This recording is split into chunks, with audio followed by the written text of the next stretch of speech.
watching from today, we have your news. Russia Hey, is mama. threatening to torpedo and sink U.S. naval and Coast Guard ships. That is right. The Russian government is threatening to send our ships to the bottom of the ocean. And if they do that, we will be in World War III. Make no mistake about it. If they sink our ships, a war will start and we will crush the Russians in brutal and overwhelming fashion. The news that the Russians are preparing, planning, or threatening to sink our ships comes after the capture of the Bella 1 tanker, a Russian tanker, which we've made some videos about already today. So this is a very dangerous situation. I'm going to get into it. We're going to break down exactly what is happening. Before we do, as always, please make sure to like and subscribe. Totally free. Cost you guys nothing at all. Huge boost to the channel. Comment with your thoughts below. What do you think we should do if the Russians sink one of our ships? Let me know in the comments below. Hit the notification bell. All notifications turned on. You won't miss a thing. And then right here, Instagram, David_Hookstead, X D Hookstead. That is where you can find me on social media. My DMs are wide open. Reach out with any tips or information you want to share. I love talking with you.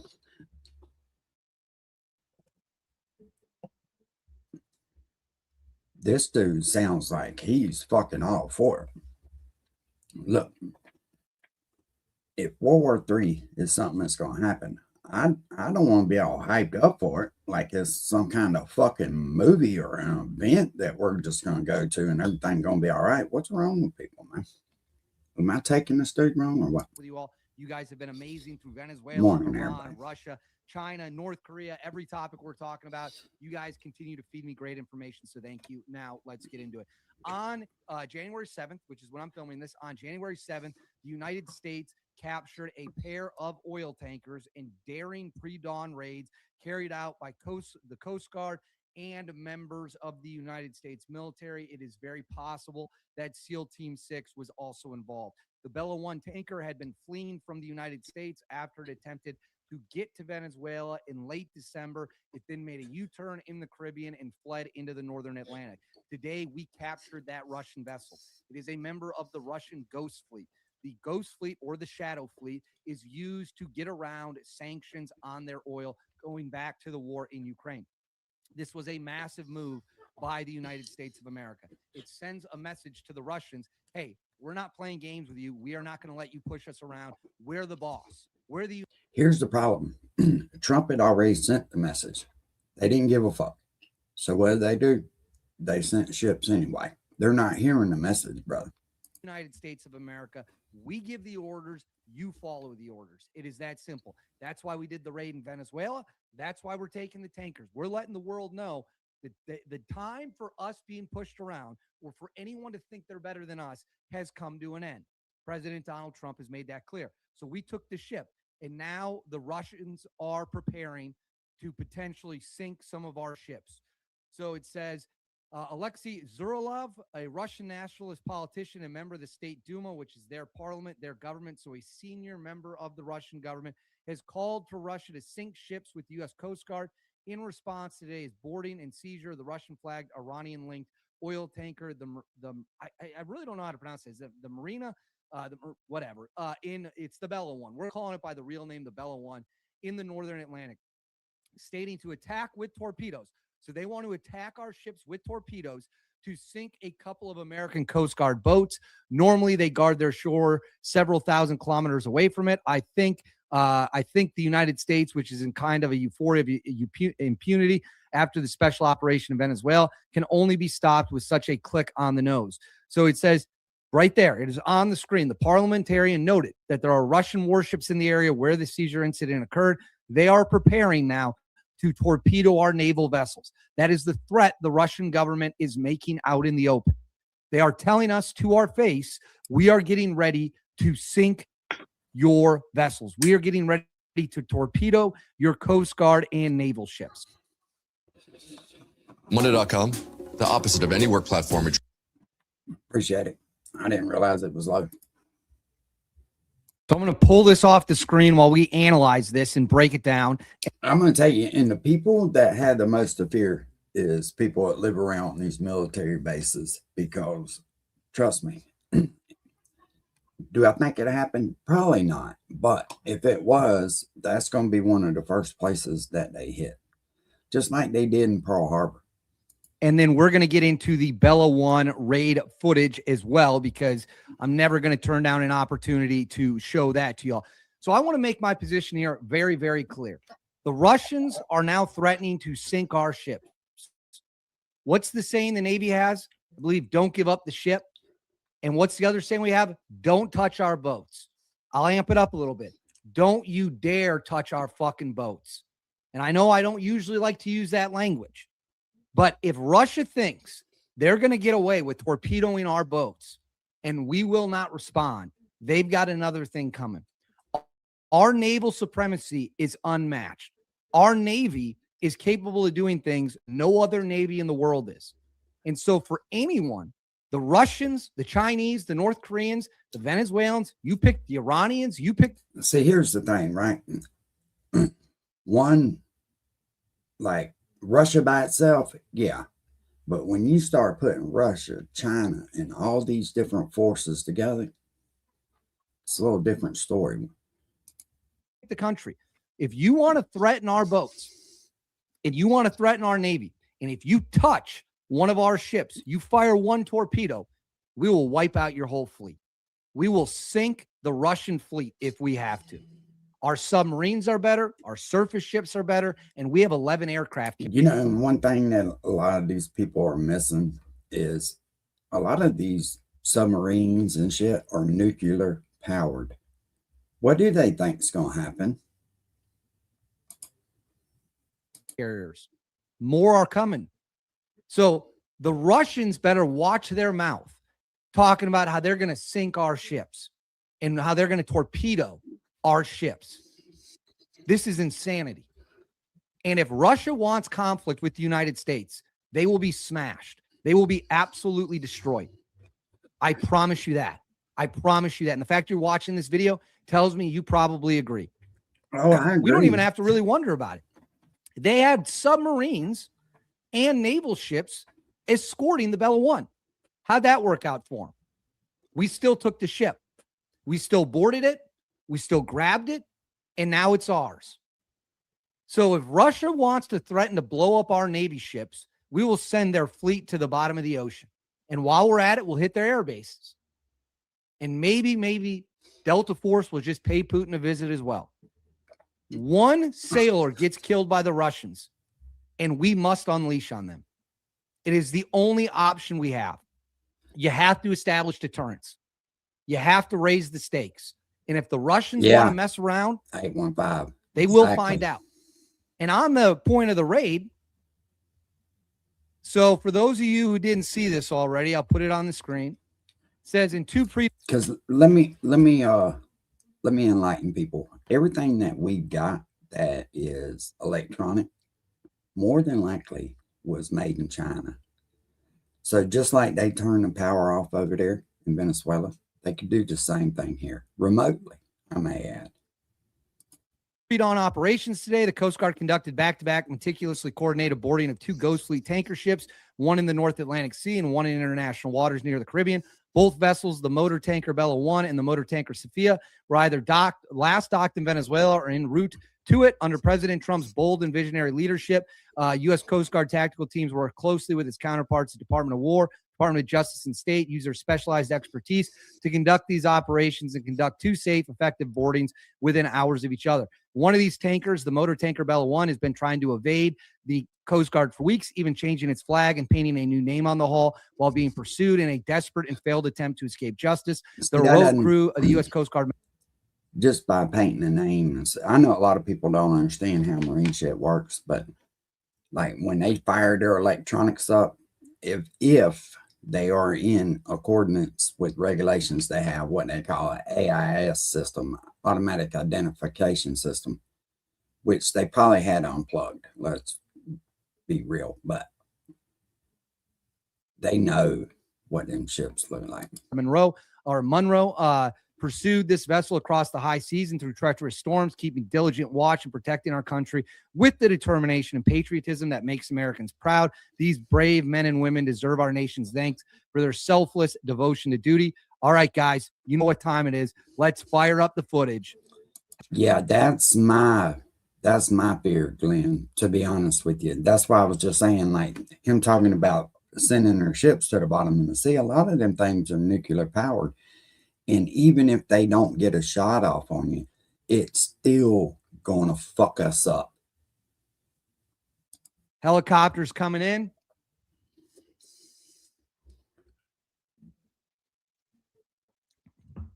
You can see it getting ready to roll. Yeah, You're you're going to see guys getting off. Target. The ropes are down. Guys are getting off. That's what they're trained to do. Bro. Getting ready they to didn't rock do and nothing roll. No more than what they're trained to do. I mean, again, I could watch this footage all day without getting bored. Absolutely epic. Here they come. They're moving. They're moving. Weapons out. Weapons ready. Another helicopter coming in.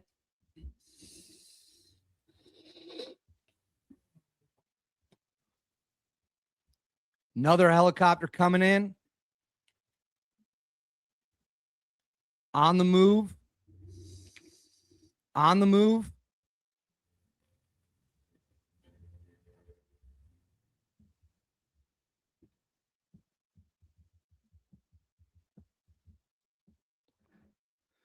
Ropes down. Guys coming in.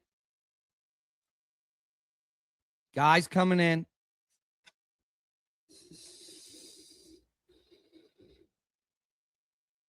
I mean, it's beyond epic. No, It is they're beyond not. epic. And that's my thing. That oil is very, very valuable to them for all their resources and their necessities. And it's like I said yesterday, somebody takes something that you felt like you paid for. Man, fuck. Oh shit, this thing. Russia wants to talk tough. We'll just take your oil tanker. We'll just send commandos, heavily armed commandos, to just seize your oil tanker. And there's not a damn thing you're going to do about it. All right. It's enough of that. So that is where we are at as of me making this video. The Russians are now threatening and preparing to sink our ships after we took the Bella 1, which we were more unjustified than doing. It is a stateless, flagless, sanctioned vessel, and we're laying down the law. And if Russia wants to threaten our ships, they launch one torpedo, we will crush them. We will absolutely annihilate them. End of story. That's my position. Yeah, Jack That's Rabbit. the position of the U.S. government. That is the position of the U.S. military, and that's the position we must have. Peace through strength. They touch one of our ships. I get that, we will smart wreck them. mouth. That's But not I want to even- know what you that's guys not think. even really Let my me know. concern. My concern is if they even fire a shot, and then we do sink one of their vessels that is nuclear powered, it's going to devastate us. In the comments below, how do you want to see Russia handled after they threaten to sink our ships? Let me know in the comments below. Please make These sure to like guys and get, subscribe. like- Totally free. Cost you guys nothing at all. These guys get too hyped up, almost like they want to see this shit, and it's very very concerning, though. Oh shit, that's Carl. We don't want to see cars. Welcome in, everyone. I hope you. Let me stop sharing this for a second. We'll find another one.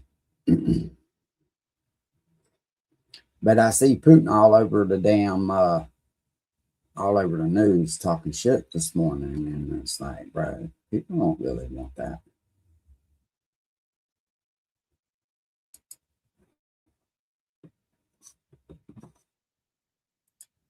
We're advancing.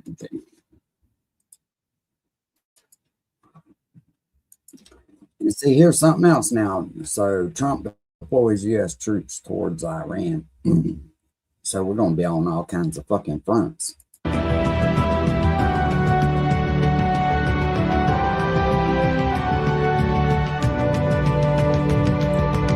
Don't get me wrong now. I got faith in our military, but I still don't want to see this shit come to fruition. You know what I mean? Welcome to Tusi TV. This is your global news channel, Amar Tusi, and we are now in day 12 of the anti-Islamic. Yeah, HK. But here's the thing. Russia's got the back of China and a few other places. And like the world is up in arms about what he did over there. And when I say the world is up in arms, I mean about what Trump did in Venezuela. And I'm not saying he's wrong. What I'm saying is when you start playing with these people's resources and money and all, how do you expect them to feel? Islamic revolution in Iran. The uprising continues. Things are happening very fast inside the country, as the families of the IRGC are now seeking asylum in France. That's not really that surprising, considering that everything started in Paris for the Islamic occupation. The Americans are now mobilizing their troops towards Iran in the Middle East. And we're going to give you guys all the videos that are coming in from Iran. A lot of the IRGC bases have once again been captured and destroyed. There's a lot happening live. One thing I have to mention, unfortunately, as things are escalating, we are not safe anymore. And of course, 2CTV as the leading. And you know where everybody's going to try to flood? Your hollers. Media channel in the world right now that is reporting this with most views and of course a lot of your support. I hope you're right, it's no longer safe for me to be outside. We've been talking to obviously the authorities and security, and there's a bit of an issue with, of course, the sleeper cells in the UK and across the Western world. So I appreciate your support. I will continue to do my job despite the threat. One thing that I have noticed over the years, even if it's a small conflict, the prices of scrap metal and all goes way up. So when the price of metal starts going up, then that's when you really got something to worry about. Against my life, and but it's important to mention that things are still ongoing. And now let's go and talk about the situation. Of course, we are still focused on this, and that's why we are giving you guys a limited offer. If you want to support the channel, our work here, our small team, then become a member of 2CTV Plus. But you can get 50% off if you use the promo code Iran. Go on 2C. Nothing else to lose, only hopes and dreams for a better future, for a brighter future in Iran. Now, let's talk about the Americans. There is a whole situation with Delta Force operators in the region. Now, Delta Force, the US Delta Force, who obviously captured Nicolas Maduro in Venezuela, are now repositioning their troops towards the Middle East, outside of the Iranian border. We have also over a dozen US strategic airlifters who have crossed the Atlantic towards Europe and the Middle East, but also many carrying helicopters operated by Night Stalkers, the elite units that obviously flew the Delta Force commanders into Venezuela. This is escalating very fast. We also have a special message from the US government to the Iranian people. Delta Force have now pivoted to the Middle East, with Army Rangers and air assault forces from Europe also being repositioned rapidly. Now, the United States, as well as the British refueling tankers, are now headed into the region. Over the next few hours, and of course the next day or two, we are going to be expecting a huge developments outside of Iran. Meanwhile, the brave freedom fighters in the country continue to capture more IRGC bases, sites, shops, buildings, everything else that they can, and of course they are destroying them. This is Ofog, which was an IRGC base, essentially store for all the food and warehouse and everything else, equipment in the city of Lamar, has now been overtaken.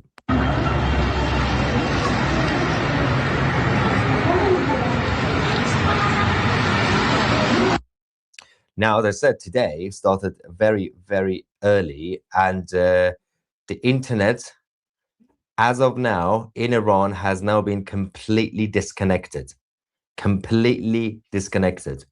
So this is fascinating. In the past, the Iranian regime had decided to slow down the internet extremely so that they could still have access, the regime and those who need to find out what's going on. But they have now officially isolated the whole country, including their own regime, from the rest of the world. And the Iranian mobile users are now completely also cut off. And so those people who have access to Starlink, they will be fine. According to the Crown Prince, there's still hundreds of thousands of Starlink devices in Iran anyway that have been smuggled in. But things are escalating as we get closer to 8 p.m. local time. That's the key time that the Crown Prince announced over the last couple of days. But of course, we will still try our best to get all the updates for you guys from inside the country, even if it's slightly delayed. Now, the regime forces continue to retreat, despite the fact that they are extremely armed. They are terrified, and they're all running away. For example, in this case, in Kerman. People chasing away their forces. Very brave. Absolutely crazy. And so, while that's happening, they have now taken control of Kerman, the Iranian people. This is, of course, the end result. They got control of the streets.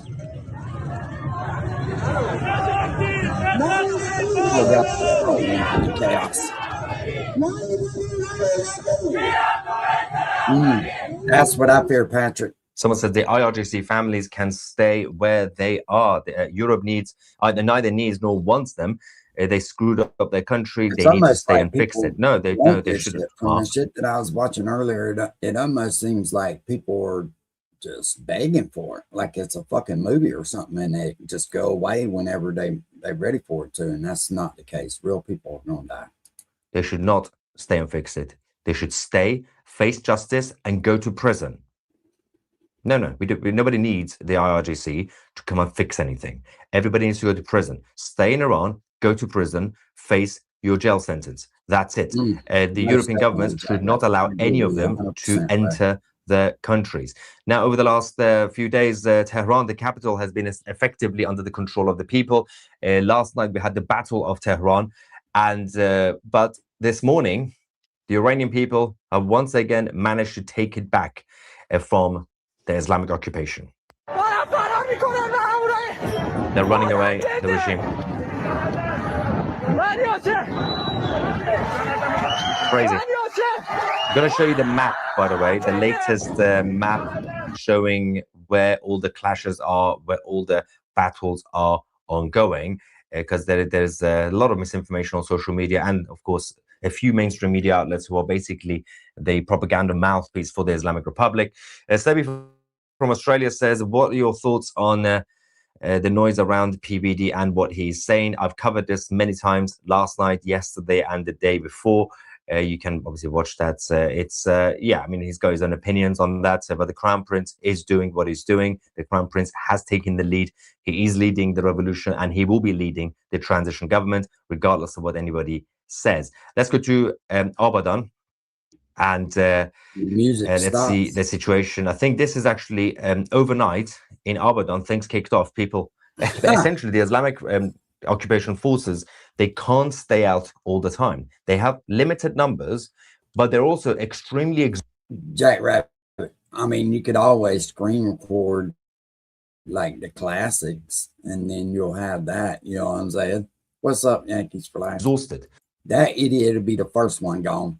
Now, the difference between the people being out there and the security forces and the police and whatever they are, the Basij units being out there, is that the IRGC side, when they're out, they have to stay out in small numbers, and they have to always be on high alert. Any moment, something could happen. But the Iranian people, there are huge crowds. So technically, people can take breaks. Okay, I'm going to go over there, take a quick nap. You go outside. We go sit down here in the corner. You go and attack the IRGC. They can do that. But the IRGC can't. They are exhausted. So in Abadan, they gave up, essentially.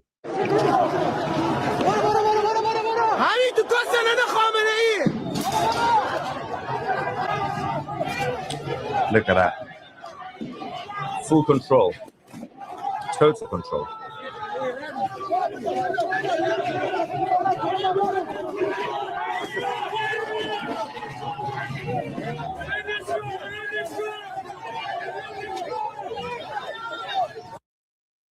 Crazy stuff happening.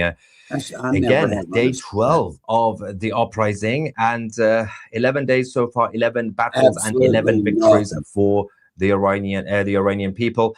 But let's also talk about we will discuss the way the IRGC Basij units are behaving, because they are so desperate that they are once again shooting at everybody. But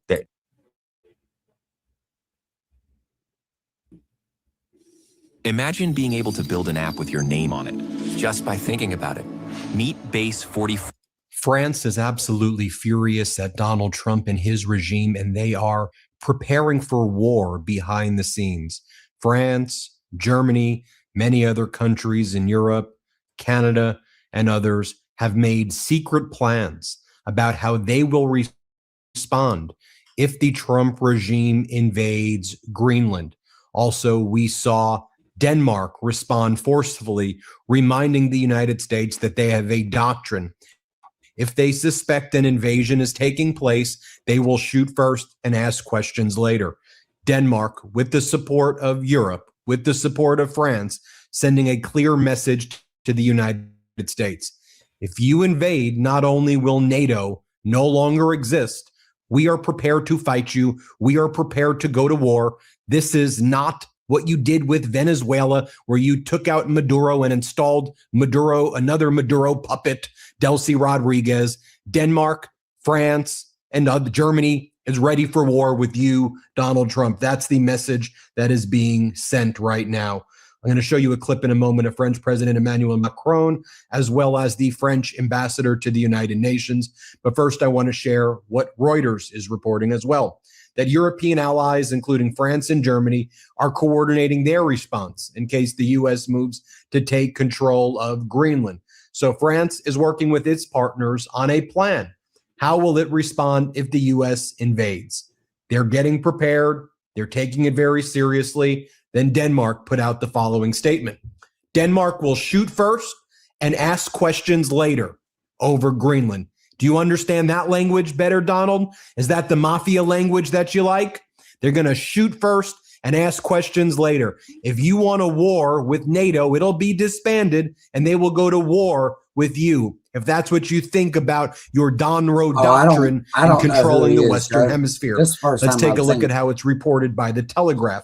Denmark will shoot for... I'm just watching kind of everything and just kind of getting a feel for. I don't listen to like everything that these people say for sure. I'm just kind of cruising around and seeing what they got to say. First and ask questions later over Greenland. Danish soldiers will be required to shoot first and ask questions later if the United States invades Greenland under the Army's rules of engagement. On Wednesday, the Danish Defense Ministry confirmed the existence of a 1952 rule requiring soldiers to immediately counterattack invading forces without awaiting orders. The Defense Ministry also said that the rule remains in force when asked about its status by a center-right-leaning Danish newspaper, the Berlingske. This week, Donald Trump has threatened to invade Greenland over and over again, to which Greenland said, we're not for sale. Denmark said, they're not for sale. And according to this Danish newspaper, the 1950s... My thing is all of them combined. Because that's what's going to happen. It's going to be the U.S. against everybody is what it's looking like. 52 rule states that in the event of an invasion, the attacked forces must immediately take up the fight without waiting for or seeking order. And we already know what he's going to do, right? He's going to do exactly what he said he's going to do. Even if the commanders in question are not aware of the declaration of war or state of war. When approached for comment, the Danish Defense Ministry told the newspaper the order on precautionary measures for military defense in the event of attacks on the country and during war remains in full force and effect. And European allies have held these meetings about how they will respond. We want to take action. We will do so together with our European partners. A German government source also told Reuters separately that Germany was working closely together with European countries in how to respond and protect Greenland in the event of a United States invasion. This is what French President Emmanuel Macron had to say. And it should be noted as well that there was a coalition of the willing meeting that took place in Paris over the past 48 hours. It was hosted by France the United States was there. If you take a look at Make this clear. I do not doubt the ability of United States service members, but I don't want to see it. this photo that was posted by Canadian Prime Minister Mark Carney, you will see all the way on the far right, and I think they were put there intentionally, is the United States pro-Russia delegation of Jared Kushner. Why the hell is he even involved in this? But we know that Jared Kushner's got his money-grubbing hands and the Saudis and all this crap all over it. A lot of people don't understand it's not going to be like everyday life, you know? And we've got Steve Witkoff there as well. In a way that we're not prepared. Here is French President. Most people do not heed the warning of fucking get dry foods together and get ready. You know what I mean? They really don't. They think that this shit will never affect them because they've never seen it at their doorstep. President Emmanuel Macron talking about what France will do in the event of the United States invasion. Here, play this clip. Faites-vous toujours confiance? Do you still trust Donald Trump after his remarks regarding the annexation of Greenland? There is no scenario, in my opinion, where the United States of America would be placed in a position to violate Danish sovereignty. Such a thing simply does not exist. And therefore, I cannot possibly believe that he would betray his other commitments concerning Greenland. Greenland, therefore, is a territory that falls under Danish sovereignty. This will endure. And I know that the American people will continue to move forward with us for peace and security in Europe. Next, let me share with you how the French ambassador to the United Nations described the U.S. invasion of Venezuela. Now, just to see France, a former top ally of the United States, speak out this way against the United States at the United Nations Security Council a few years back would be unfathomable, unthinkable, impossible. But under the Trump regime, yeah, 815. That's what I'm thinking. That's what I'm thinking. I'm going to have to speed this up a little bit so we don't. What happened a few days ago in Venezuela is not just a big surprise to people who are watching it. It's not just a kind of exciting foreign policy story. It is the effectively announcement by the U.S. government that our system is changing, that we are now explicitly an empire. We're an empire. So, of course, the argument has been made, and probably there's some truth to it. The United States has been an empire for a long time, for at least the last 80 years, since 1945, when we emerged victorious from World War II, or maybe even 1918, when the British Empire effectively ended, maybe even 1898, when we got Puerto Rico, and then a few years later, Cuba from the Spanish Empire. So you could argue that the United States, like all big, prosperous countries, inevitably became an empire. But the difference between the last 120 years and earlier this week is that we never before admitted it, and now we are. So every time we've gone into foreign countries in Latin America, but not just Latin America, really around the world, there has been a pretext for that, usually about human rights or democracy. We're not going to put up with this or that government treating its people this way, and we have to go in to stop the tyranny because we are a force for openness and freedom. And there's been some truth in that, of course. But behind that has been the calculation behind every big foreign policy move made by every big country. How is this good for us? Whether it's propping up the dollar or getting access to resources, there's always another reason that we're doing it. And people who are paying close attention know that, of course, one of the reasons that American troops have been clustered around. That's been going on. I noticed that last year, like a lot of these big countries were saying, we're not going, you know, the U.S. dollar is not going to be the leading currency here anymore. The Middle East, for as long as they have been, is not. I think I even showed something on my channel about some of these countries saying, hey, if you've got, you know, U.S. dollars, get rid of them now where they're still worth anything. Just the Israeli lobby. It's because there's an awful lot of energy in the Middle East, oil and gas, and that's important to our country. So, of course, we have a stake in making sure it can be extracted and moved around the world, obviously. But what makes what happened in Venezuela, taking the head of state out of the presidential palace with Delta Force and bringing him to New York and putting him on trial, what makes that so very different from, say, I don't know, pick one, killing Mossadegh in 1953 in Iran or whatever, is that the U.S. government, the President of the United States, basically just said, we're doing this because of the resources. Venezuela has the largest proven oil reserve in the world. It's in our hemisphere. It's going to China. And how about no? This is our hemisphere. It's going to go to us. He just said it out loud. And there's something kind of thrilling about that. There's something thrilling about the honesty there. There's no fakery. No, we're the U.S. We're not going to put up with that. This is our interest, and we're going to protect it. That's what the president said. And for the first time in a long time, there was pretty strong support from the right, from Trump voters, for foreign policy adventurism. Keep in mind, a lot of them voted for the president on the basis of his pledge to not start new wars. Well, here is effectively a new conflict, and they're supporting it. Why? Because the president justified it in terms of our national interest. This is good for us. We're not upholding international law. We're doing it because we want the oil. And again, there's something bracing and refreshing about someone finally telling the truth about why we're doing what we're doing. And the president absolutely told the truth. And that's great. And you saw an uptick in national pride. Understandably, the U.S. military is actually capable of more than DEI. We can do complicated things, and that is something to be proud of. The U.S. government is finally acting in the interest of the United States, or says it is, and that's a massive improvement over yet another lecture about hollow theory.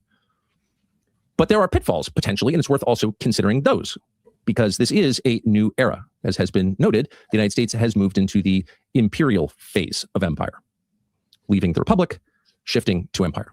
And that's a pretty familiar life cycle for civilizations, and so we sort of roughly know what will happen. The first thing that's going to happen is that the energy and the power will vest in the executive and not the legislative branch. Congress will inevitably wither. It already is. They were not consulted before we took out the president of Venezuela. They had no role in this whatsoever. They have a constitutional authority here that was ignored, as it has been many times in the past. When was the last time Congress did something of note? It's been a long time. Say, fuck the goddamn. That, if you take 3 steps back, is probably not surprising. That's the way these things go. The power moves to the executive, to Caesar, or the president, or whatever you call him, to the national leader. And that trend will accelerate over time, for certain, not decelerate. And that has all kinds of implications, one of which is national elections are now everything. It's always mattered who the president is. Now it matters more than ever, because the president has the ability to act unilaterally in the way we just saw. And that's a lesson that every aspiring president will internalize. And so the next presidential election in 2028 means much more than any presidential election in our history, because the power has expanded so dramatically in the office. And once expanded, it never contracts voluntarily. So that's the first implication. The second implication is that now that we're telling the truth about why nations do what they do, a lot of the arguments that we have relied upon, in fact, that have been the basis of a lot of our foreign policy positions, are now moot. So once you say out loud, we're grabbing Venezuela because we're annoyed they're selling what is our oil to the Chinese, our rival, once you just say that out loud, and again, it's good to be honest, but once you are honest, it's kind of hard to make the case that, well, for example, Russia doesn't have an interest in what happens in eastern Ukraine. It's hard to scold Putin for moving into Ukraine. Here's a great power threatened on its border, and it takes action to protect itself. And we've been calling that an unprovoked invasion. The Biden administration called it that. The State Department still calls it that. And our policy is based on the idea that this is illegitimate. And that's why we've been waging a proxy war against Russia for 4 years. You can't really make that argument anymore. How is it wrong for a great power like Russia to protect itself? Well, under the rules that we're now operating under, it's not wrong. But you can't point to some abstract principle and say it's absolutely wrong. Why would it be wrong for China to retake Taiwan? The U.S. government already acknowledges that Taiwan is part of China. We have a so-called one China policy. And yet simultaneously, we suggest we would defend Taiwan against Chinese aggression. But wait a second. Taiwan is Han Chinese. Same people, same language, tons of cultural similarities. We want the microchips in Taiwan. We hope it doesn't happen because it would give China greater leverage over the United States. But as a matter of principle, can you really say it's wrong for China to reunify with Taiwan? No, you can't say that anymore. All you can say is we will try to prevent it if we can, but we can't appeal to any higher authority. Now, some will say that higher authority was made up. Well, it certainly was made up, but that principle was the basis of the entire fabled post-war order. What was the post-war order? It was based on one idea. It is wrong for bigger countries to swallow up smaller countries just because they want to. That's why we declared war against Germany when they went into Poland. But weirdly, we did not declare war against the Soviet Union when they did the same thing the same day. But whatever. The point is, big countries are not allowed to act in a predatory way towards smaller countries because that's wrong. And there's always been, as noted, tons of fakery around that, of course, tons of pretending and pretense. We're all wearing a veil to hide our true motives. But that has still been the basis of the way countries deal with each other. And that is no longer the case as of this week, because the world's great superpower, oldest superpower, the United States, just acted purely in its own interest and said so out loud. So where does that leave all these international bodies? The UN most famously, but all of them. The World Health Organization. How about NATO? Do they have any authority at all? Is there a reason to have them once we stop pretending? Probably not. They may not know that yet. Tex, let me ask you something. What happens if we're in war by then? What happens if we're at war by the time the midterms come? Of course, they're all very well funded and will live on into the future to some extent. But basically, they're dead men walking. They're over. That's all over. We now live in a world where countries will act in their own interest without apology to the extent they are capable of doing so through force or guile, through economic power or military power or trickery. But nobody's going to have to pretend that we're doing this because we're upholding the rights of man. So again, that's great. A lot of people are excited about it. I'm not going to argue against it because it's already happened. This is done. This is the new world that we live in, for good or for bad. So it is a waste of time and breath to complain about it. Far better, far more constructive to think through, what does this mean going forward? What implications does this have for us? And what are the potential traps in an arrangement like this, one that we've never lived in before? That's my thing. And the first is very obvious, and that's getting over your skis. That's getting stoned on hubris, which is always the pitfall for any man, really, in life, powerful or not. Convincing yourself that you have more power than you actually have is the most basic trap in life. That's how you wind up hurting yourself, because you overextend. And the problem with military success is it does inspire that. This is not true just of the current president, but He it's true of knows every that president. too. And all of a sudden you can wind up in much Lead deeper up. waters than expected. And of course, in our government, there's an entire constellation of foreign lobbies around any president telling him do this, do that on behalf of other countries, trying to leverage the enormous power of the United States for their own ends. And that's one of the reasons why I say that fucking dual citizenship should not be allowed in any form of government at all. And if they're caught with dual citizen, somebody being a dual, they need to get them out of there. And so you could very easily imagine soon the U.S. government doing what it did in Venezuela in other countries. And maybe in some it will work, maybe in some it won't work. But there are a couple of them where if it didn't You ain't work, you never could get been in crazy, very, very Patrick. serious trouble. I In listened fact, to you could wind up in nuclear war. you might not realize that, but I was listening to some of the shit you be saying. So it's worth remembering that even a great power is limited in its powers. Can't do everything. And things can go wrong very quickly in ways that you don't anticipate. And that's why, above Right. all, an empire needs You know what's fucked up, Patrick? Is nobody in our community is talking about this shit right now. It's kind of fucked up because we all should be talking about this. serious men to run it.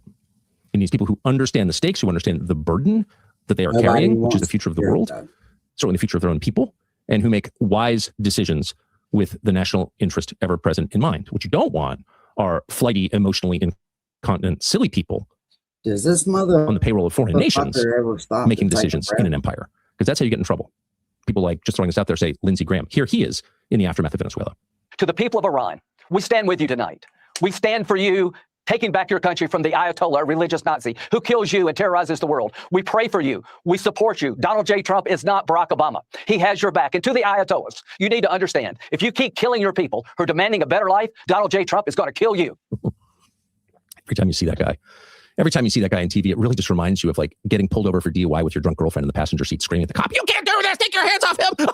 He's going to beat you up!" Yeah, 815. Lindsey Graham really is the drunk girlfriend. For the Picking fights you'll basis, never have to participate in. for the basis of being a Republican, you should always work. You should take care of yourself. You shouldn't rely on your government for funding.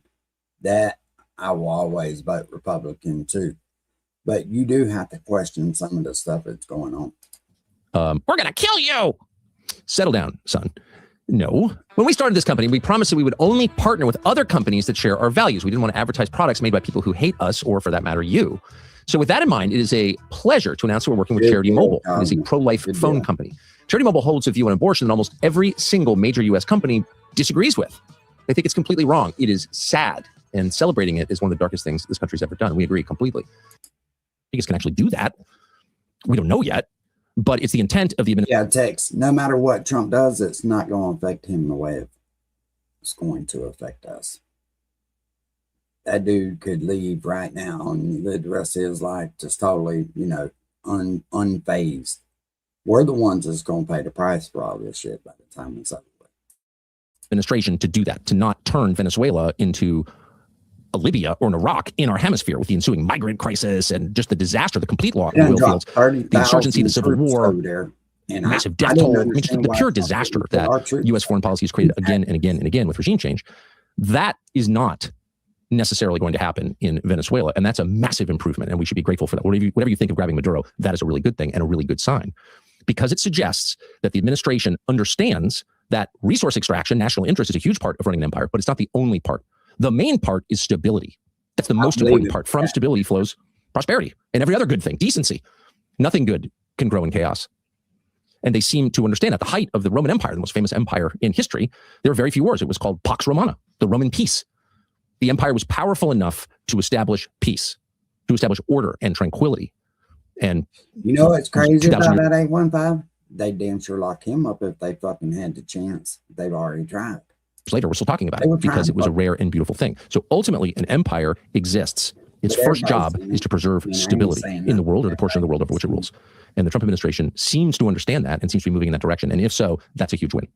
So get rid of the dumb, shrill harpies. Don't let them have any influence. You can't bomb Qatar. We're not going to threaten to murder the Ayatollah on Fox News. That's not how an empire behaves. We're going to make calculated, wise decisions about what's good for us and what's good for the part of the world that we rule over. The second thing you do once you announce that you're an empire is think through where this is going to go in the next several years. Like, what does the world look like 5-10 years from now? Well, today, about an hour and a half ago, the president announced that he is hiking the Pentagon budget from $1 trillion to $1.5 trillion. Just announced that. This is the part that I seen on a short. I'm going to slow this down so everybody can kind of hear it. This is the part that I seen on Tucker Short about an hour ago. Why? Well, it's hard to know without asking him. He'll explain. But big picture, obviously, that's the kind of budget that a country that anticipates a global or regional war. So now you have to admit that Tucker's pretty fucking smart. If he sees something like that and he's openly saying it, you have to about take it. That's what it's going to be. Has for its military. There's no other reason to do that. That's not a peacekeeping budget. That's a war budget, a big war budget. So I think it's fair to expect, and all the signs suggest, that we're going to have a big war soon. A big war soon. I think everyone expects that to happen. Hope it doesn't happen, but obviously we're moving in that direction toward a world war. Sorry. So how do you position yourself for that? Well, you look at a map and you ask the most basic questions. What areas do I want to control? Where are the trade routes? Who's got the resources? Who do I share a language with? Who do I share a common history with? Who do I share a civilization with? And you proceed on that basis, and you try and shore up your team, the allies, against the other team, the Axis or whatever. But you think soberly about how the world is going to cleave once this begins. And if you were to do that for about, 25 or 30 seconds, you would arrive at the most obvious conclusion of all, which is the United States has to have a relationship with Russia in order to survive anything like that. And the reason is really simple. Like whenever we're on the verge of war, metal prices go up, no matter what it is. Copper, scrap metal, fucking silver, gold, everything goes up because it becomes more valuable. Scale and resources. Russia is the largest country in the world. It has the most resources in the world. That means energy, oil and gas. It means all kinds of minerals. It means gold. And in a world where the US dollar is probably not going to be as powerful as it once was, already declining in value, massive incentive for other countries to get off the dollar to trade in energy in other currencies. You need to think about gold. And people are thinking about gold. And by the way, if you are wondering whether volatility is coming up, look at silver prices, look at gold prices over the last year. Investors understand this is a new time. You need to be aligned with Russia. And the number one thing you can't do, Donald Trump has said this many times over the years, is allow Russia and China to become a bloc. Because if you do, then you are facing off against the majority of the world's population, the biggest population bloc in the world, the biggest land mass in the world, and the biggest economy in the world, if you combine those two. So you can't do that. And it's pretty clear that the last administration intentionally drove Russia into an alliance with China, which they now have. Just to be really clear, just the bottom line, if Donald Trump wants to a good idea, one act as president that will secure him a place in history forever as a hero, it would be to bring Russia back into alliance with the United States. Oh, Russia's bad. Right. Kind of hard to say that after Venezuela. And it's tiresome anyway.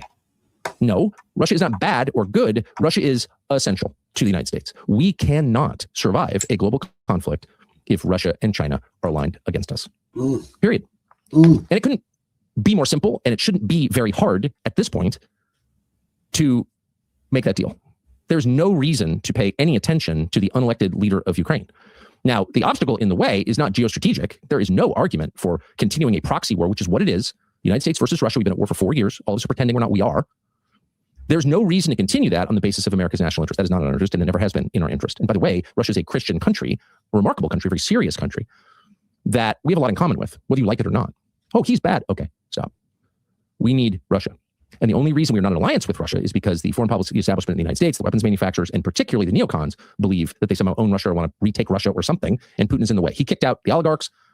That was gravely offensive to the American finance establishment and to the American foreign policy establishment, and acted on his own country's behalf. Whatever. None of that even matters at this point. Ignore these people. He has to be our enemy? No. If Putin is our enemy, if Russia is our enemy, we cannot survive a global conflict. Sorry. And if you think we can, tell us how. With the help of NATO, which, by the way, is now done. NATO is done. Once the United States takes Greenland, which is owned by a fellow NATO member, what will be the rationale for keeping NATO? The whole illusion has shattered in the past 4 days.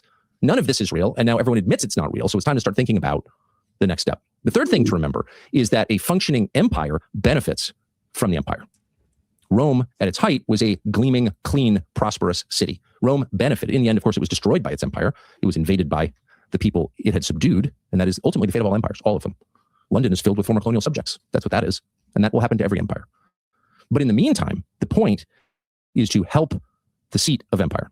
And so if you can't fix Baltimore, you don't really have a shot of making Caracas functional.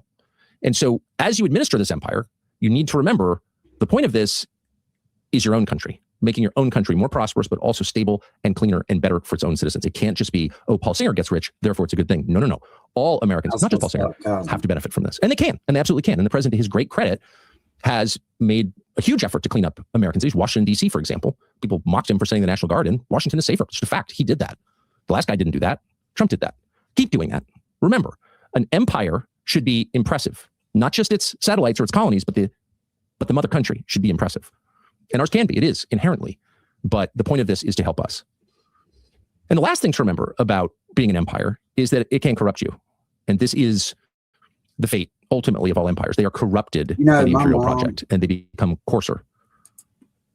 My mom took me to Washington when I was real young. And you could get up around the house and all that. Not the White House, but now you look around over there, there's fences up everywhere. You can't even get up close to that stuff anymore. I'm glad she took me while I was able, because we got up on the thing and I looked through the window and some dude was in there playing cards on the computer. And I was like, well, boy, he's fucking busy at it. As Rome grew, as its territory grew, so did the number of people dying in Circus Maximus. So that does happen over time, but fight back against it. You want to retain the fundamental decency of your country, even as you expand, as you take Greenland, take Venezuela, wherever else we're going. You need to remember, we are decent people, and we're going to continue to live as though we are, with dignity. You are not going to become hardened by the violence that you sometimes commit on other populations. And that is really difficult to maintain. And you see this even in Washington. You saw this, in fact, 5 years ago yesterday when Ashley Babbitt was shot in the chest for doing nothing, an unarmed woman, an Air Force veteran, murdered by James Byrd in the Capitol building. And nothing happened. And the reason nothing happened, the reason the guy who shot Ashley Babbitt, who'd already been disciplined for leading a loaded handgun in the men's room, so he had a documented record of recklessness, there was no reason to kill her. She posed no conceivable threat to him. But the reason that nothing ever happened is because there were almost no members of Congress who thought it was a big deal. Now, why is that? Why would members of Congress, 535 members of Congress, are they uniquely hard-hearted? Well, they are, actually. And why is that? Because they spend a huge portion of their day, every single day, talking and thinking about killing people in other countries. And if you watch enough snuff videos of the U.S. military taking out this or that bad guy, after a while, it inures you. After a while, it's not such a big deal to kill somebody. And you can make a case for that if there are foreigners who threaten you. You can never make a case for the U.S. government casually killing Americans. All of us should be offended by that every single time. And we should push back against it. Hey, whoa, I'm not a Houthi. Don't treat me like one. I'm not a Venezuelan. Stop. Americans have to remember that the point of this exercise is to secure the homeland and everything good about it. And one of the very best things about the United States is the regard that Americans have for human life and for dogs. There's a sweetness and a sentimentality to Americans that would be sad as hell if we lost. Don't allow the killing that takes place overseas to make you think it's okay for the U.S. government to treat you that way. But they naturally do. And it's one of the reasons, and I hate even to say this, but I've just noticed it from living around it for so long, that some of the most authoritarian members of Congress, almost all of them actually, are career military officers. Not enlisted, they're all officers. But they're career officers who spend an awful lot of time thinking about how to kill America's enemies or rivals, not even attacking them. That was their job. But that attitude seamlessly transfers to American citizens. And our government is never allowed to have that attitude toward us. Again, we're not Houthis. We have rights because we're citizens. You serve at our pleasure. We own this government. You may say you own Venezuela. Okay. You don't own me. I own you because I'm the citizen and you're the servant. That posture is essential and very hard to keep up during the empire phase of civilization. Very, very hard. Because again, there are a lot fewer meaningful democratic structures in an empire. Nobody cares about the Congress anymore. It's all about the president. That's great when you have a great president. And hopefully we always will, because once again, so much power has been vested in that office that at this point you kind of can't let AOC have it, because you can't let any irresponsible person who like hates whites or believes in transgenderism or wants to destroy America, people like that cannot be president, period, anymore. Because there's so much power now in the presidency that they could do the kind of damage you don't even want to think about. But you have to push back against an imperial government treating you like a subject. And there is no issue on which this is clearer than free speech, which once again is the basis of our country. It's not just some line in the Bill of Rights. It's the whole reason the United States is exceptional. And that's clearer than it's ever been, because the country that gave us the concept of free speech, Great Britain, puts thousands of people in jail every single year for thought crimes. And so it's not like this is a distant, they only do it in China or North Korea kind of problem. This is happening in the country that gave birth to us, Great Britain. It could very easily happen here. And the only way that it won't is if American citizens draw a line in the sand and say, you will have a revolt if you take away my right to say what I think, period. You will have a revolt on your hands. And they should, because that is the only remaining power for most American citizens. They don't have economic power. Of course, the power of labor is basically gone. AI will erode it still further. We're going to go on strike. Who cares? You're being replaced by machines. Shut up. They don't have economic power. Does voting matter? We can debate that. Most people kind of doubt that it does. So what power do you have left? What's the equalizer here? There's the guy in charge. There's you, the that's subject. why I never understood. What makes you both human? That's why I never understood that fucking college electoral shit. Every fucking single vote should count. If not, what's the fucking point? Rusty kind of crushed me when he said that shit to me that day and he explained it to me. I was like, holy fuck. Only one thing. That's your inalienable God-given right to say what you really think. No matter how kooky your opinion is, no matter how offensive it may be to the people in charge, you have an absolute right. Inalienable. It can't be taken from you because it wasn't granted to you by any temporal authority. You have that. If you give that up, you are a slave. And not surprisingly at all, given the way these things roll, given this new era that we're in, all of a sudden, you are hearing calls, not just from the left, not even primarily from the left, to end the freedom of speech in the United States. And this is the red line. Here's one example. This, I think, was on CNBC New Year's Day. Watch this. I know it's difficult to hear, but it's time to limit the First Amendment in order to protect it, and quickly before it's too late. What do you mean? I mean that we need to control the platforms, all the social platforms. We need to stack rank the authenticity of every person that expresses themselves online and take control over what they are saying based on that ranking. The government should control social media. Yeah. So here's a foreigner coming to our country and saying with a straight face, you need to get rid of the First Amendment because people are using it to criticize my country, sitting on a TV set in New York City, lecturing a country that's not his own about how they're not allowed to criticize him and the government should punish them for doing it. There's been a lot of noise in the news recently, but none of it matters if you can't hear it. There's no shame in this. Millions of people get deafer every year. Some we know well. But your friends, our friends, and Audien can help. For years, the experts made hearing aids cost thousands of dollars. They force you to get a prescription, see a doctor, jump through all these hoops just to hear your grandkids talk or have a conversation in a restaurant. Why? Because they made money. That's why. Over 460 million people worldwide have hearing loss, yet 80% do not have hearing aids because who'd want to deal with that? So it's a crisis and it's being ignored. And that's why Audien is the answer. It offers FDA-compliant hearing aids for as low as $98. No prescription, no doctor's visit. Over 1.5 million Americans already using them to regain clarity in their lives, to regain hearing. You can find them at nearly 10,000 retailers nationwide, including Walmart and Walgreens. Audien's doing what the system should have done all along, making essential healthcare affordable for everyone. Go to heartucker.com. That's HEAR, tucker.com, or call 1-800-453-2916 to learn more about how Audien can help you or someone you love hear better. Cheeky doesn't begin to describe it, but he's a foreigner, right? So, okay, you could say, well, he just doesn't know what the rules are. He's obviously got a lot of brass to say something like that, a lot of chutzpah to say something like that. But who cares? I mean, yes, he's a billionaire. There are a lot of Israeli billionaires who've been calling in an Israeli prime minister for censorship in the United States, and it's offensive, and we should obviously stop giving them any money. We shouldn't be paying for that. But they're still not Americans. Oh, but there are Americans saying that.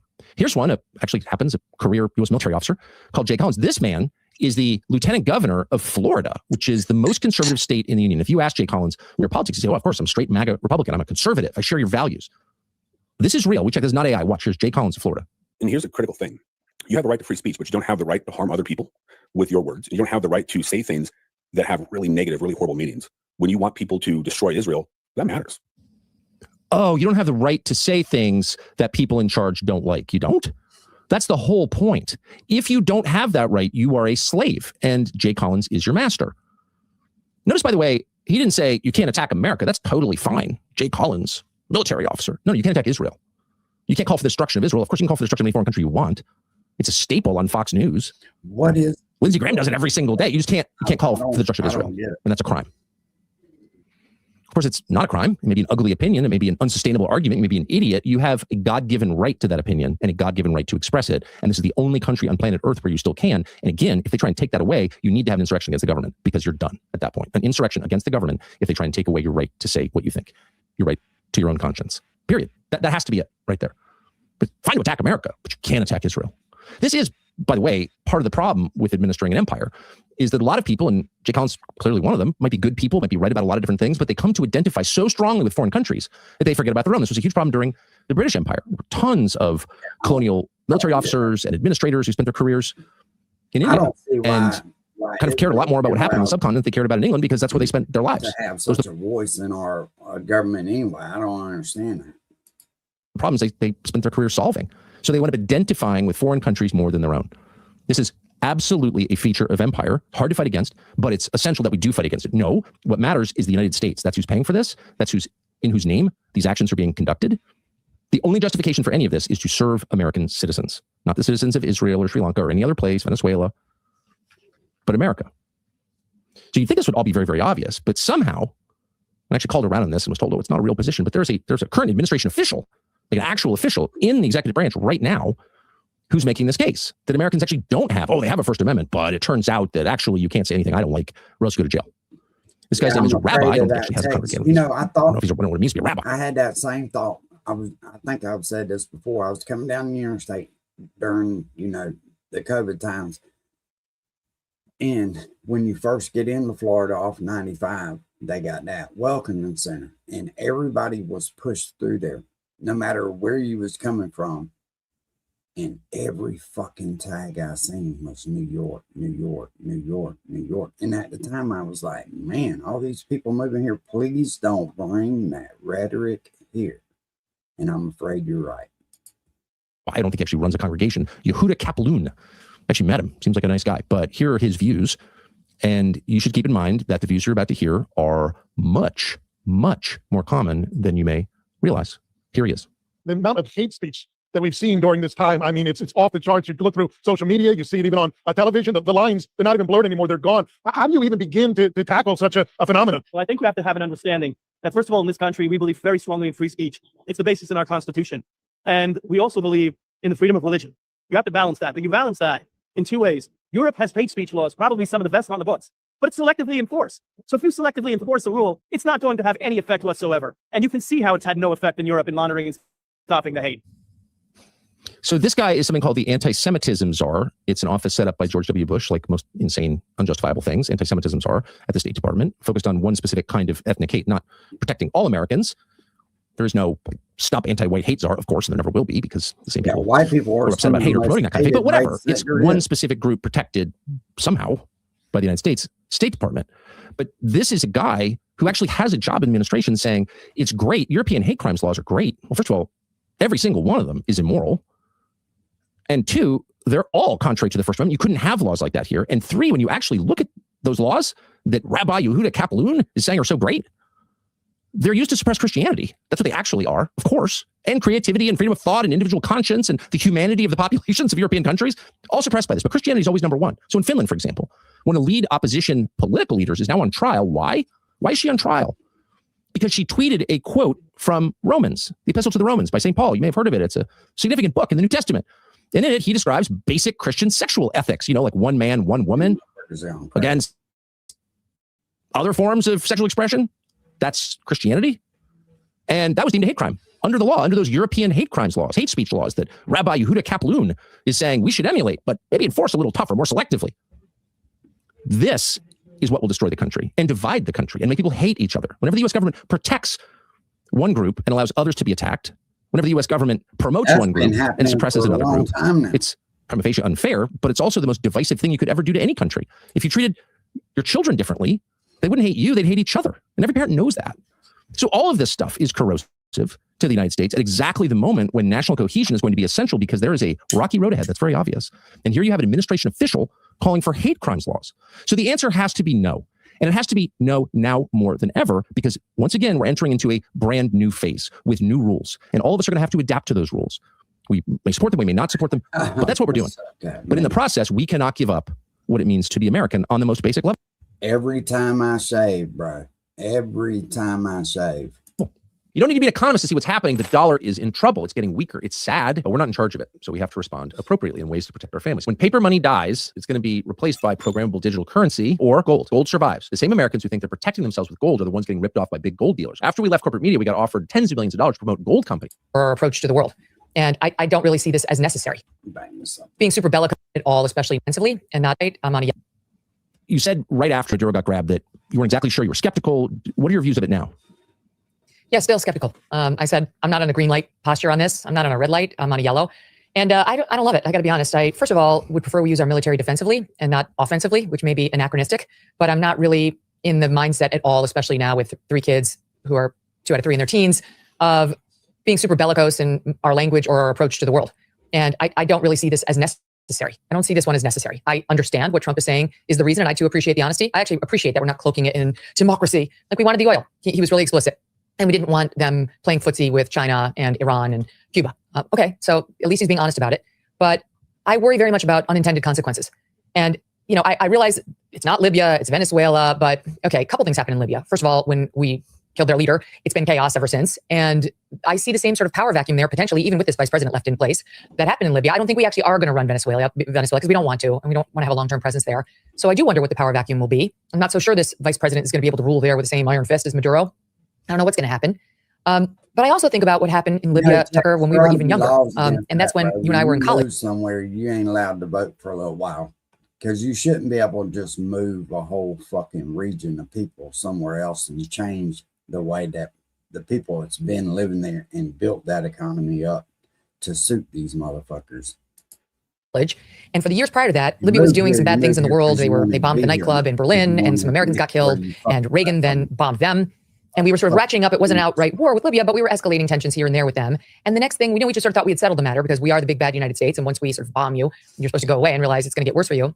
But what Libya actually did was they planted a bomb on Pan Am 103 and brought down that flight over Lockerbie, Scotland, killing 259 people, most of whom were American, including 35 students from Syracuse University, where I was going to school as a freshman. And every year I was there. For 4 years, we had the memorial honoring those 35 18 and 19-year-olds who had been studying abroad in London and had been killed over Scotland on their way home from their study abroad program because of these little sort of power battles that had happened that weren't supposed to mean anything. We're supposed to be just sort of asserting our power and teaching somebody a lesson. Did anybody anticipate that? I don't think so. Okay, Venezuela is not Libya. It's not full of a bunch of Middle Eastern potential terrorists, but it's not great. Like, they've got a bunch of gangs down there who have zero problem killing Americans. Let's check in with Tren de Aragua. Let's check in with Laken Riley's family to find out whether they have any empathy for Americans. Doesn't seem so. And I don't know what faction of that group we're ticking off right now with our behavior and going in there and saying the oil's now ours. We're going to sell it. We'll give you a piece of it, but we're taking it. So I really do worry about unintended consequences, and I object to empire. You notice how Tucker's moving his thumbs around? That dude is fucking nervous as shit. I much prefer the way we started with the original George Washington. Let's avoid foreign entanglements. Let's not cozy up too much to any one country. Let's enjoy the beautiful blessing of the two huge oceans on either side. I don't want to have to take care of Venezuela. I really don't. I'm not particularly worried about them cozying up too much to China and Russia, neither of whom are in a position right now to attack us. I don't think they have a reason to attack us at the moment. So I don't like it. I still support Trump, obviously, but I don't think this is something he ran on at all. I think he actually ran on the opposite promise, that we weren't going to be doing this stuff. I don't think anybody who voted for him was thinking about this when we voted for him. Everyone's rooting for him, everyone who's sane and independent-minded. But this is a massive distraction from where his attentions should be, in my view, which, as you point out, are rightly Baltimore and other cities that are genuinely suffering. And I think if we roll into these midterms, he gave a big speech before the Republicans in Congress yesterday about we need to win the midterms. If we roll into these midterms and we have a year almost of Trump focusing on running Venezuela as the so-called affordability message is ubiquitous in the left-wing press every day, it's not going to help. He's going to lose control of the House. I don't think Republicans will lose the Senate, but we're going to have nonstop 2 years of investigations. And look, Trump hasn't been doing a great job of getting his agenda pushed through as legislation the first year, because as it turns out, you really do need 60 senators now in order to enact legislation, unless you get rid of the filibuster. So think how we'll do when Republicans don't even control the House. We will have absolutely no laws passed, which, Tucker, will only feed into what you're talking about, which is this idea of empire and the executive branch growing bigger and bigger. He's already rendered Congress almost irrelevant. They'll become even more so with the Democrats in control of the House, because all they're going to be doing is snipping at his heels, trying to investigate everything he does. But they won't even be relevant in terms of potentially passing legislation, because it'll be an absolute no-brainer. Nothing will happen. The executive branch will grow. And okay, maybe I can get comfortable with empire if I must, if we're thinking about a J.D. Vance, but we are not going to have a Republican in the White House forever. Never mind the right Republican in the White House forever. We are going to wind up with a Gavin Newsom one of these days, or an AOC. And then what? And by the way, even if we move on from Trump or a JD type, president, and stick with like Republican, who's going to run the empire? Like, what if we wind up with a Mitt Romney? What do we do with Venezuela then? What if the collapse happens then, because we no longer have a strong hand on the tiller the way we might with Trump here? What chaos will ensue? I don't think we have an accurate feel for what we've unleashed. And I think it was unnecessary. I think you make a strong case. I've thought all of that. I don't think I articulated it quite as well as you just did. And of course, I'm totally opposed to empire too. I'm kind of for an agrarian society with no electricity. Small communities. I'm serious. I mean it. But we're not in charge. And so this is a new system. Clearly, we're moving toward it. At some point, this president or some president's going to start ignoring the courts too. And you're going to have just a total power in the executive. And there's a lot of evidence that the emerging America demographically wants that. I mean, that's the case in most countries, and it will be the case here probably. I'm not endorsing that at all. I'm just sort of looking ahead generationally, and we're going to get something like that. So given that, I feel like you need to make smart decisions, wise decisions with the future in mind, always, especially now. And there are all these ghouls who somehow attach themselves like barnacles to the executive branch, like Mark Levin. I don't care who the president is, if they're Democrat, Republican, white, black, woman, whatever, as long as they got the people's best interest at heart. But unfortunately, that's not what we end up with most of the time. Graham and Ted Cruz screeching about how, okay, that was a great success 4 days ago. Now we need to roll into Tehran. Do you think that will happen? Oh yeah. I mean, it's like you watch Lindsey Graham, it's like he's got the taste of blood in his mouth and he's excited. I mean, he's practically frothing. It was disturbing. And this is who, for right now, Trump is surrounding himself with. You had Lindsey Graham on Air Force One with him. You had Levin at the White House with his arm around Trump, almost trying to like manhandle him, like sort of assert power over Trump, like kind of pulling him in. And Trump doesn't like that. Even when you shake hands with Trump, he makes sure he's in command and he's in the dominant position. But Mark Levin goes in there and almost tries to emasculate him, like with the arm around, like this is my guy, which is exactly the wrong messaging to allow and to send in Levin's case. So it is disturbing, like how close, not just the neocon, I think there's some normal neocons, like I would consider probably, Brit Hume is probably neocon-y. Some of my pals over at National Review are but they're not frothing at the mouth crazy for blood neocons. Exactly. That's right. I mean, what Lindsey Graham stands for is deeply disturbing to me. And that stuff about the Ayatollah, like, our president's gonna come kill you. Would you just stop? Like you said, just, hey, as far as I know, Lindsey Graham doesn't have teenage children who are going to have to go fight his war he now wants against Iran. But I do, and you have kids in their 20s, and some of us actually have a real stake in making sure that does not happen. We do not want that. It's, again, unnecessary. So it's really kind of getting crazy. And I also think you're right about the alarming increase in military budget. What is the reason for that? Trump's speaking in a disturbing way about Greenland. My hope is that all the talk about Greenland, because even yesterday, Caroline Leavitt was saying military. EVE Online is a options are still on the table if that's what the president wants. So explicitly about Greenland, that he's just asking for a 10 where he intends to settle for a 6, which is I'm going to scare you so that you actually will cut a better deal with me on your raw earth minerals and give me more access to your country if I need it for those and or military purposes. But obviously we can't go around invading Greenland. We can't go around invading any countries. We can't go invade Cuba. He mentioned them. We can't go invade Iran. We cannot go invade Colombia or just kick the guy's ass, as Trump is saying, and not expect any negative consequences to us. Like we are rebuilding the economy. Trump is rolling back regulations. He's allowing modern business to thrive. The tariffs, I think, have not worked out too poorly, and I think have a very good shot of working out even better. Interest rates are coming down. Inflation is coming down. Why can't we just roll that agenda into a stronger economy than ever come midterms and maybe possibly win more seats in the House such that Trump and maybe, God even knows, convince some senators to vote Republican when a vote comes up and actually enact an agenda that could stick and that could be popular and stop worrying about being policemen of the world, worrying about the bad. Of course they're bad guys. We know they're bad guys in Cuba. We know the world, and possibly at CNN if they wind up buying that too, although it's not looking good for them given. And it's absolutely disgusting. I heard you say this not long ago and I completely related. I'd rather die than do that. I'd rather die than do that. And now that they've made that the stakes of my so-called friendships with them, I really won't do it. Now, I don't care what anybody says. Like, I'll never do it now. Even if I had actual disagreements that I otherwise would raise, hell no, because I'm not raising the fist and saying BLM at the table, and I'm not bending the knee to these bullies who think they can control me. I always think to myself, I don't think I've ever said an anti-Semitic thing in my life. I'm positive you haven't. They never point to anything that's anti-Semitic. No. But what's interesting is while the rest of us are having these debates, a bunch of different states, including the state of Florida, the most important state in a lot of ways. One thing I've said before is like people know how to push people in certain directions, and no matter what, she just gave them the key to push her to the way that they want her to think. So all they have to do is fucking come at her and shame her about doing something a certain way, and she's going to react the other way, which is stupid. You don't ever tell people how to drive you. Has codified anti-Semitism as a crime, and they've defined not anti-anything, just anti-Semitism, and they've defined it in a way that is so expansive that criticism of Israel is anti-Semitic. The claim that someone is Israel first is a crime in the state of Florida. DeSantis signed this. And I'm just like, well, wait a second. I mean, I don't think most people even know that happened. And plenty of states have done that. And so I think we're going to wake up one morning with European hate crimes laws written in a way that is not fair at all, that doesn't affect justice, and is basically another form of identity politics at the point of a gun. I think this is going to happen. It is identity politics. It really is. And I'll tell you the number one reason, apart from the free speech principles, because number two reason we shouldn't be doing that, it will cause anti-Semitism. Well, exactly. It absolutely will cause. In the same way that now, like, people don't understand Nick Fuentes. You may be familiar with him. They don't understand him, right? Like, why are people flocking to Nick Fuentes? You know what? It's because a lot of young white men in particular have been told for years now that identity is everything. It's everything. It does matter. What is your in-group? And those are your compadres. And you better get some alignment there, because we're factioning out into groups. And you better figure out which one is yours. And so there are a lot of young white men who have accepted the messaging of the BLMers and the wokesters on the left and have understood now, like, you know what? I don't want to follow what Tucker Carlson is saying, that we don't judge people like that, even though we're on the right. That I'm accepting the messaging that's been taught to me by my teachers, K through 12, by my university professors for 4 years, by my grad school professors, by the media, by corporate America, all of them, which is identity does matter. Your very goodness will be rated on whether you accept this premise. And they've accepted it, and now they're leaning into white identity politics and then being shamed because the leader of those happens to be Nick Fuentes. So what the Jews who push those laws, and there's a lot of Jews down in Florida, and a lot of Jewish people in New York too, they think that the answer to anti-Semitism, which is a problem to some extent, of course, is to get themselves recategorized as one of the protected DEI groups. And of course it's not. The answer is to demolish DEI. The answer is to stop separating us by group. And the more you start cracking down on people's thought crimes against Israel or even their anti-Semitism. Truly, like, this is America. You're allowed to be a racist. You're allowed to be a misogynist. You're allowed to be an anti-Semite. Exactly. You're not allowed to like make hiring and firing decisions based on that. But that's not what we're arguing over here. We're talking about what's in your head and your heart. The more you try to criminalize that or ruin someone's life over those thoughts, the more you engender the very hatred you say you're objecting to.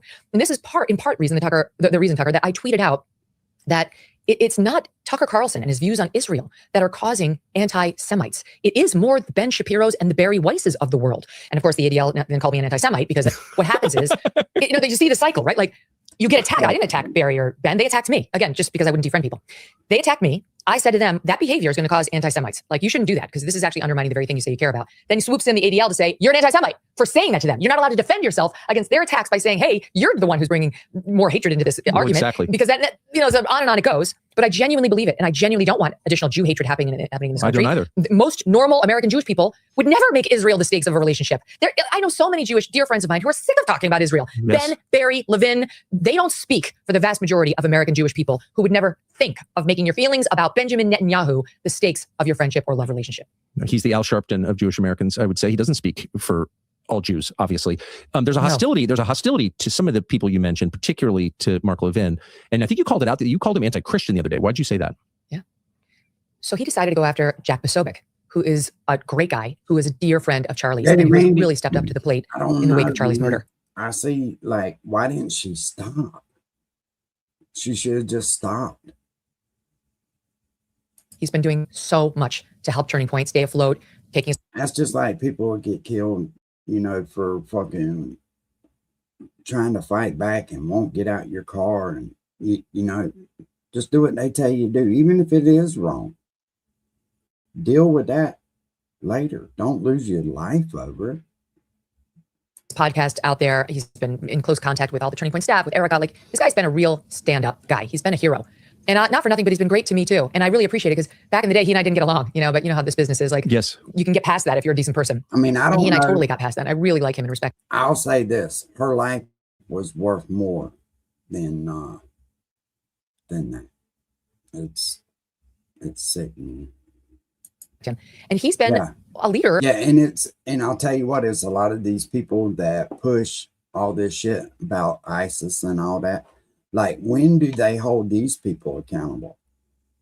They're going home safe tonight. They're getting the fucking people in the streets riled up, and they're the ones that pay the price for it. Not these fucking. On the faith front, one of the things we lost after Charlie died was someone who could speak about the Bible, about God, about Christianity, about faith in the way that Charlie did. That was inspirational, but also that unique ability to tie it to our conservative principles. Like, that was part of the deep loss in losing Charlie. Like that. He helped you realize that your conservative ideals actually the foundation is in Christianity. But on top of that, he could cite the chapter and verse of the Bible, the Proverbs, all of it to prove it to you. And here's the thing, Randy. These people that let all these foreigners in the country will not take responsibility for what's going on right now. If they wouldn't have let all these people in the way that they did, none of this shit would be happening. But see, they sit back, and when somebody tries to enforce the law, then all of a sudden it's their fucking problem. It's fucked up, man. Well, Jack Posobiec can do this too. And so I've really come to adore this guy. Anyway, he interviewed me at the Turning Point event the night after you were there. And he gave me, actually, on my tour. Let a bartender overserve somebody and then go kill somebody in a DUI accident and see if that bartender don't get charged. I've seen it happen. Beautiful rosary at Charlie's memorial that we all went to. He spoke and he held up that gorgeous rosary, and it was very moving. Then I complimented him. He gave me a rosary that was like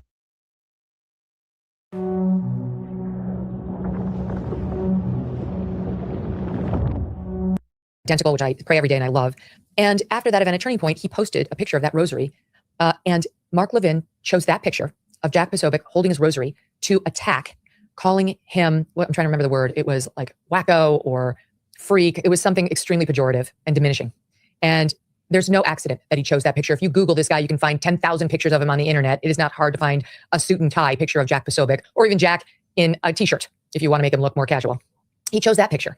And it's no accident, Tucker, because he held that up because I genuinely think Mark Levin thinks Catholics who pray the rosary are freaks, that we are kooks. And that's one of the reasons why he thinks we're completely fair game to attack as woke Reich, which is what he's called me and you and others, anti-Semitic because you're anti-Semitic because you're holding up a rosary. Well, that's sick. That's absolutely disgusting. Like, and if you take the religious discussion there, you want to go back and argue about Jesus and Jews' role around the time of Christ. Okay, let's do that. How's that going to end? About the same as the discussion that people wanted to raise about black crime versus white crime ended. Glenn Lowry stood up at the time saying, that's not going to end well. Stop doing that. Stop talking about suggesting whites are committing all the crimes. You know what they're going to do soon? Is they're going to bring up some uncomfortable truths about blacks, which is eventually how that ended. Like, just stop, all right? Because never in my life in arguing with someone like a Mark Levin would I bring up his faith beliefs and call him a kook for them. That's just so hateful and disrespectful. Never would I do such a thing. But there's a reason he chose that photo with the rosary and tried to diminish Jack Posobiec, and I would argue Catholics and Christians who also pray the rosary. Yeah, apparently he went totally bonkers when you called him out. He's an angry man. And honestly, I tweeted this out and I really believe it. Well, it's obvious to me that there's hostility here. This is not just a foreign policy debate. I understand that he's all in for Israel. I'm not mad about that, by the way. That's okay with me. But it's more than that. There's something deep going on here with Mark Levin, and I agree with you. I hope let's dissect it. Yeah, let's dissect it. Okay, because I do want to spend a minute on this if you have it. Oh, of course. So Mark Levin was always a fan of mine. He was always a fan. Like, there are tweets out there saying, "Oh, she's got a hell of a podcast in 2022." He came on my podcast. He asked to come on when he had a book out. Sure, yeah, come on. We had a nice exchange. This is all, I think, pre 10/7. But we had a very nice exchange. Whatever. Never had a problem when we were at Fox with one another.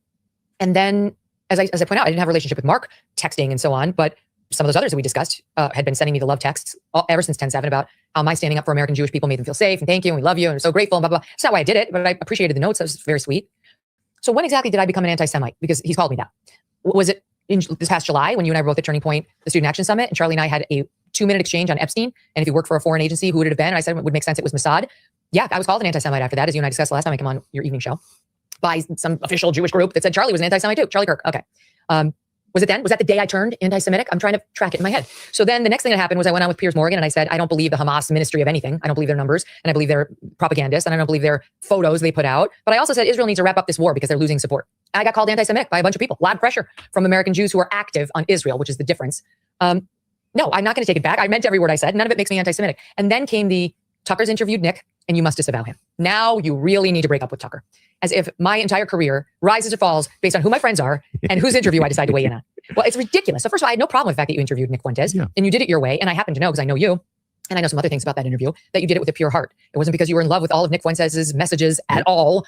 But I know you, and I understood, this is, you don't have to confirm or deny, but I thought you were very much trying to reach him with your main message that you say all the time, which is in the conservative sphere, on the right, we don't judge people by identity. We don't, you didn't say it this way, but we're not big on the N-word and the other words that he's been calling people like Usha Vance, or even thinking about people that way, because that's what crazy leftists do with identity. It's not what we, too. I hate that. As Christians do.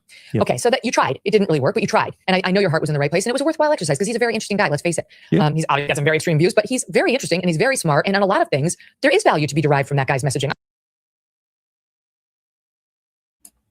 I'm over here fucking muted.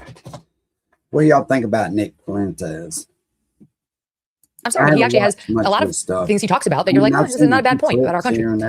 Excuse his thoughts on race and Jews and the Holocaust and all that, obviously. Okay, so I was fine with your interview with Nick Fuentes. I need to be excommunicated. And then came Candace Owens. And that she really drives people crazy. She drives them crazy. They were very angry that I didn't call her out for what she said about Israel possibly being involved with Charlie Kirk. Well, I didn't call her out because I was totally fine with those questions being raised and still am. I'm sorry, but I am. I'm sick of this bullshit. I am allowed to have questions about what, if anyone, aligned with Israel or from Israel, might have had to do with Charlie's death. I think it was Tyler Robinson. I think he acted either alone or with Trans-Tifa. I got an open heart to he was manipulated by somebody. I do. So I'm fine with those questions, and I'm sorry for people who don't want them asked. And then it switched to Erica Kirk and Turning Point. Turning Point became the focus of Candace Owens. And honestly, Tucker, from that point forward, I worked with Turning Point and Erica regularly to say, look, Candace has a right to ask the questions she wants to ask. I'm very close with everybody there, as I know you are too. And I talk with them at length often about what's the best way of handling this, right? And I did not think it was a great idea to go out and try to combat each claim. I really thought just let her do her thing. You don't get to police her, but you also don't have to respond to every question she asks. Like, that's just not, I wouldn't do it. And I don't suggest you do it. Sometimes they agreed with me, sometimes they didn't. But for the whole time, I was in close contact with them. And then ultimately, Erica was asking me if I would help forge a meeting with them, broker a peace of some sorts. I told her, maybe you could just email Candace and put it to bed. Maybe that's the best way instead of like getting together. I don't know, or doing she wanted to do a live stream initially. She didn't want to do it that way. Whatever. I tried to be of service. I spoke with Candace too and was honest with her. And I've gotten to know her a lot better over the past 6 months. And actually, I know her better now than ever. And I've learned a lot about what's being done to Candace by some of the people we've been discussing. And it's disgusting. And I'm horrified by what she's been put through. So I'm really just not in the mood. I'm not her policeman. I don't want to be her policeman. You don't like her, don't click on her face. Same for me, same for you. It's the best. Well, I have to ask you about Barry Weiss and CBS. How is that experiment going, and will it succeed? As a veteran of network news, I'm interested in your thoughts. No, it won't. It won't go well. It won't succeed. Nothing's going to change there. And Barry Weiss, it won't be the one to change it. First of all, Tucker, let's be honest. She's never worked in television a day in her life. Not one day. She actually wasn't very experienced even in the press business, even in the newspaper business. You know, she quit the New York Times after a couple of years. So she's got one thing going for her, which is she is not woke when it comes to blacks and Indians and like, I can't think of any other favorite groups, but she is woke when it comes to American Jewish people and somewhat when it comes to women. So, okay, she's not as far left as some of the other woke radicals who dragged us through 2020 and its aftermath. But she doesn't have any business running a news organization. And people pointed out that I sent out a tweet when she got the job saying she deserves her success. Of course, I was being nice because we were friendly. And also because I don't begrudge her success or the money that she got paid for an organization that honestly wasn't worth $100 million. Like the multiples didn't play out, but God bless. If you can get somebody to pay you a shit ton of money for your company, go for it. But no, she has no business running a TV news organization. There's a lot more to TV news than just taking the free press and putting it on TV. A lot more. There's a reason they call it broadcast news. There are two pieces to it. The news is important, but so is the broadcast piece. And the fact that she put herself at the helm of the Erica Kirk town hall proves to me she doesn't understand the broadcast piece. Because I'm sorry, not to be mean, but Barry Weiss is not a strong broadcaster for many, many reasons. And she should not be on camera, and she should not be the face of CBS News. And she really shouldn't steal the on-air opportunities of the talent who are filling those roles.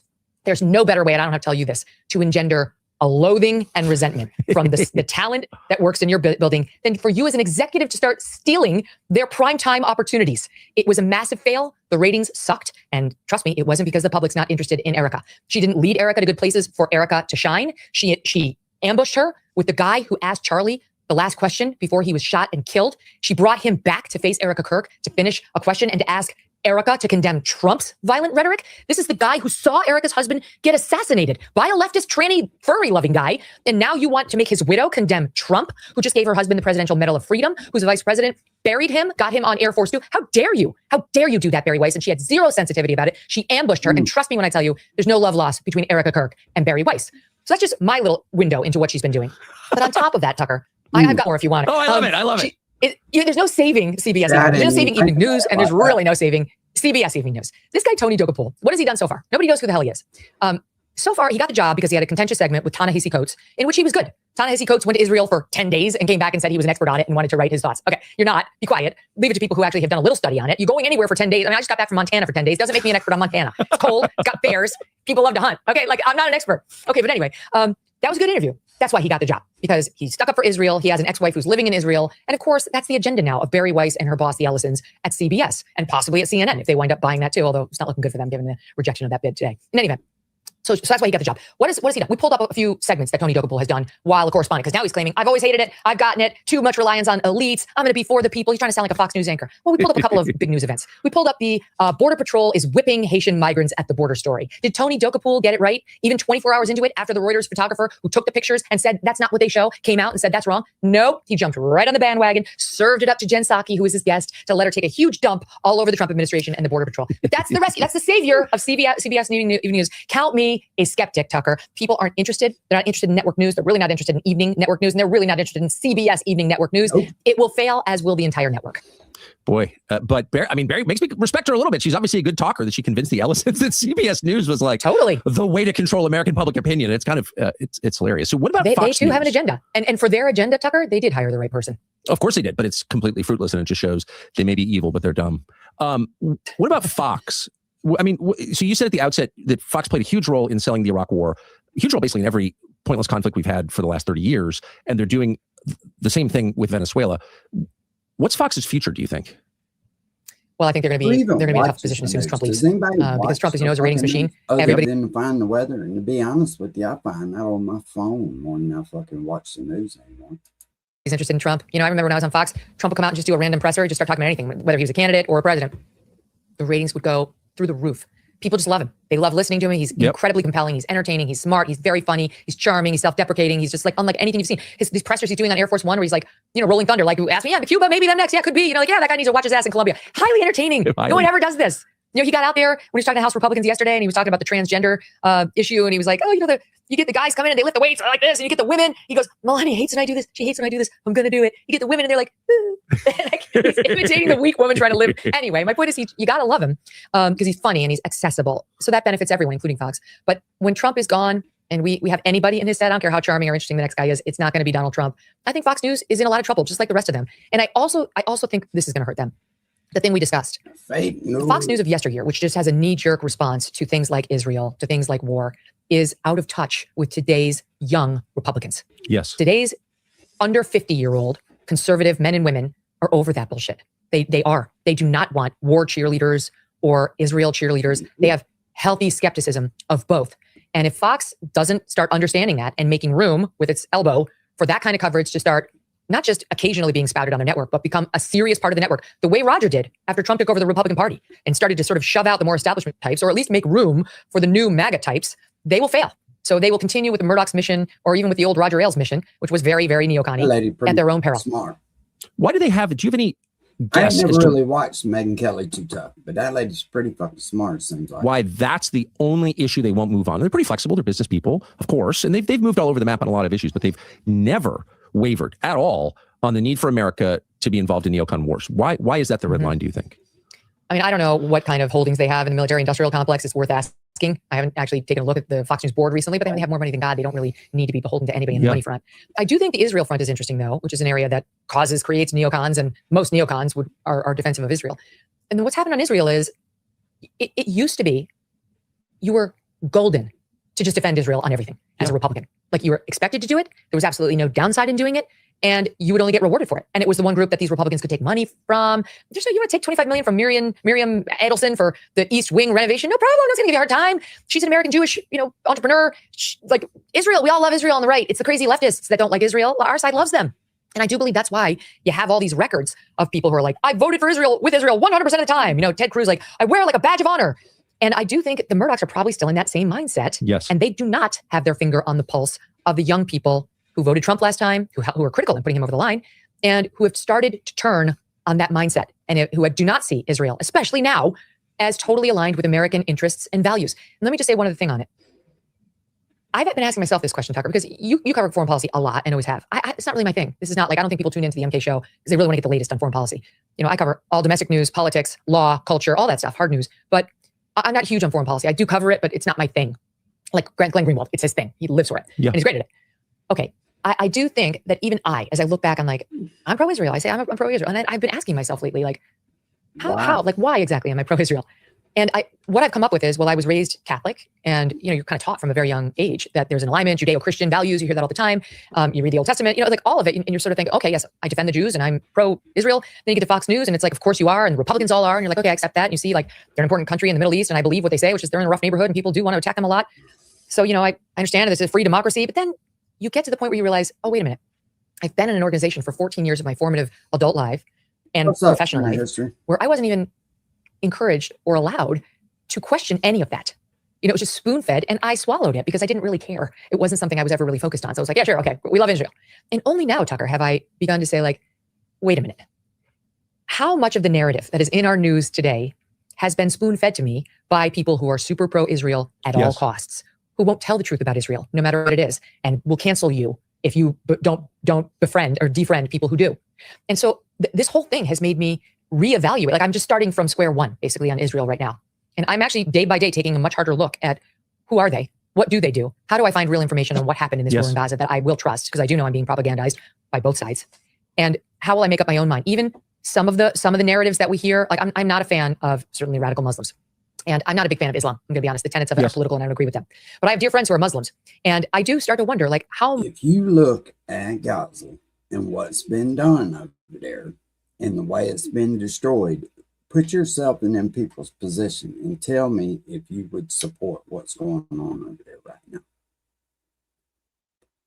Much of the very negative messaging about all Muslims, and I've been a part of some of that negative messaging. Don't get me wrong. I'm not wavering from my position that, like, it's not great to have an Islamist running New York City. But how much of the narrative has come from people who are just ardently pro-Israel and need me to hate them? Do you know what I mean? All of it. So I think it's a fair question, and I'm sort of in my own search mode on that subject and others right now. I think lying is what changes the calculation. So right after 9/11, Brit Hume and Carl Cameron did an amazing week-long series on the Dancing Israelis, the Israeli intel operatives who were arrested right across from Ground Zero, celebrating the falling of the building. And then all these Israeli intel operatives were swept up in the United States. They've been following the hijackers across the country. It was a big story. And Brit and Carl did this whole series on Special Report for a week, and it was really super interesting and factual. Fox News deleted it from the website, act like it never happened. I remember thinking, why would you, was it incorrect? No, it was not incorrect. It was correct. That's why they took it off. And then I watched Judge Napolitano, who was over at Fox Business, get fired. And I know why he was fired for criticizing Israel.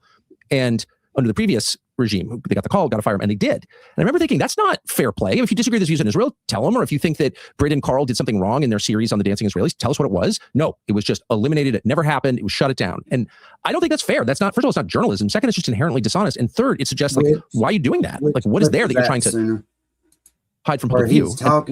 Where he was talking about Israel and what they were doing and how he was not wanting to be part of it, about them calling him an anti-Semite and stuff. Is that what you're talking about? That's when my mind started to change a little bit.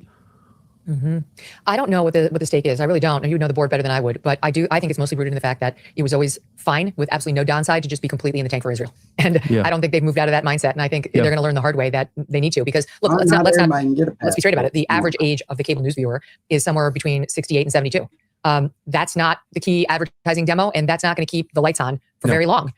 They're going to have to find a way to appeal to younger viewers. And unlike our business, where a download is a download, ironically, our business, which probably doesn't. And to be honest with you, you shouldn't need a passport to leave. You should be able just to fucking go, but you can't. Appeal to more young people doesn't depend on young versus old. Does it? Literally, it's just like a click is a click, a download is a download. Their business actually does depend on the key advertising demo of 25 to 54-year-olds. And that is only going to dwindle further if they are just knee-jerk defensive of Israel without giving any voice to its critics. Those days have passed. And you can thank Israel for it. I mean, they've just completed this 2-year war, and nobody would have begrudged them for fighting back after 10-7. I also don't agree with all this foreign funding without the American people being able to speak on it and vote on it. There's no way that somebody else should be telling us how to spend our tax dollars. But it went on too long. It was too brutal. It expanded into too many different countries. And then ultimately it dragged us in and exposed us in a way that, again, sort of like what we're watching in Venezuela. We don't know what the long-term effects of the bombing of Iran will be. Let's hope we've escaped unscathed, but we don't know. So I just think it's too late. Israel's too controversial. I agree with you. Many people said to them, including Trump. I really do. Months before the Iraq or the Israel-Gaza war wrapped up. Stop. I will say this. I've been to third world countries, and a lot of people haven't.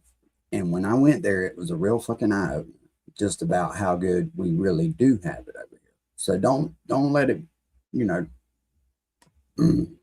don't let the daydream of this country, or don't let your daydream of something being better than what's here, because it's not. Anywhere I've ever been, the United States is the best place in the world.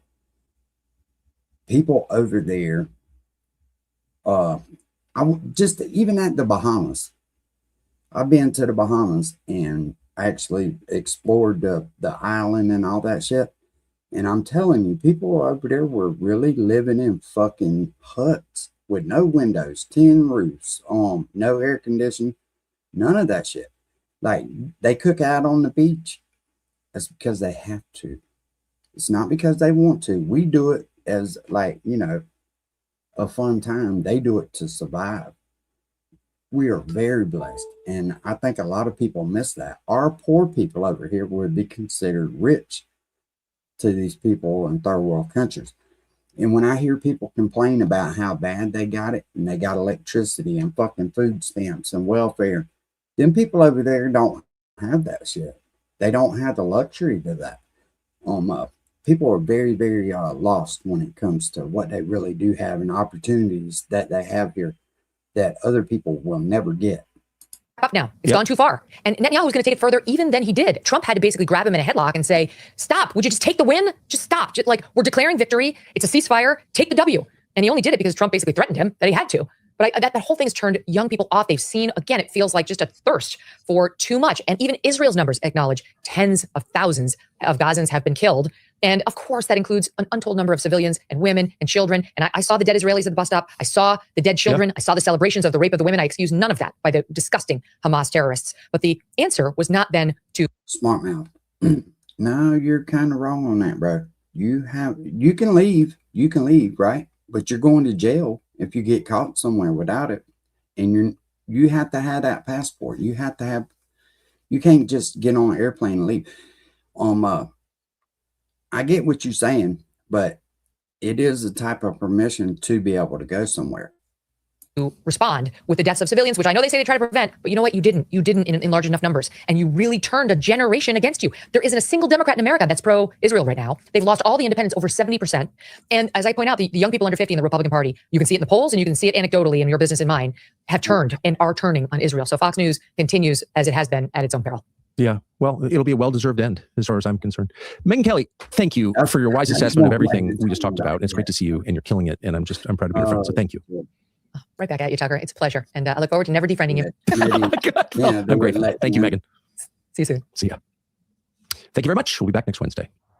Yeah, you can't just go board an airplane without a passport going to another country.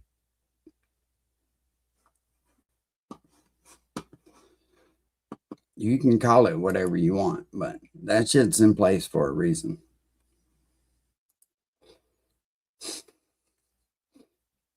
Oh, shit.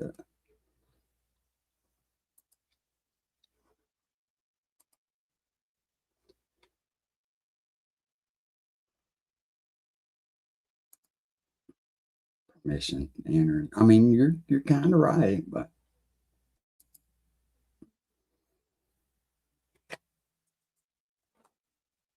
let's see what the PBD is talking about.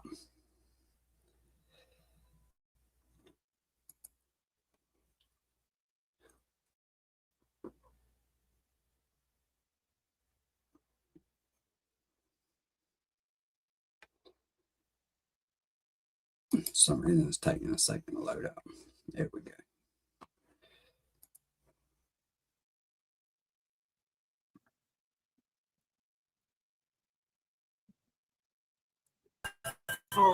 Adam, what's your point? The future looks bright.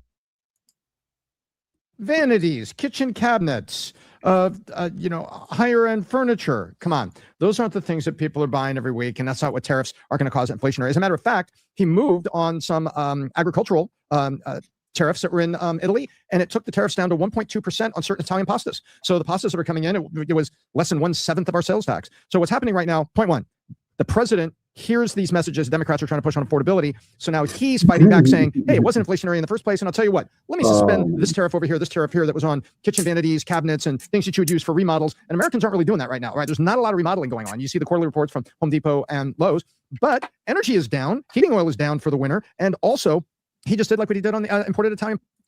And, a passport, like you're saying permission to enter another country, that would almost mean that you have to call them ahead of time. Say, hey, can I get permission to enter?